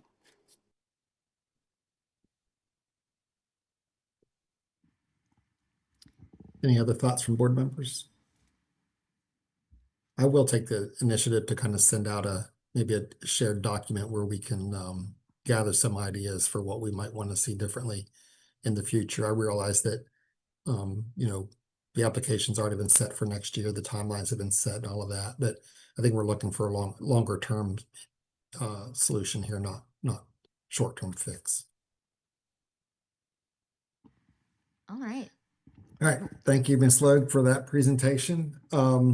Well, with that, I think that concludes our meeting today. Appreciate everybody's time. Just looking at the calendar as a reminder, I think our next, let me pull it up here, actually. I should know it off the top of my head. I think our next meeting is scheduled for May 11th. And that is currently scheduled as a one-day in-person meeting. Likely to be hearing from some of these schools that are in RTO that there may be some concerns about as to whether or not they're going to be able to successfully open or not, and other items that are on the agenda as well. But Ashley, from your end on the office's side, is there any additional information you have for us? That is it. If there's anything questions, or we will look into the SIS question that was the Student Information Systems question about RTO, and then if any other questions come up about the previous presentation, just let us know. That sounds good. Well, with that, I move to adjourn.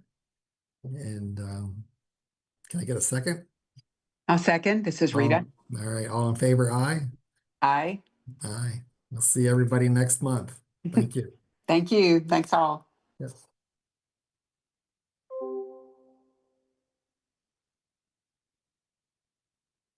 Thank you guys for all your work.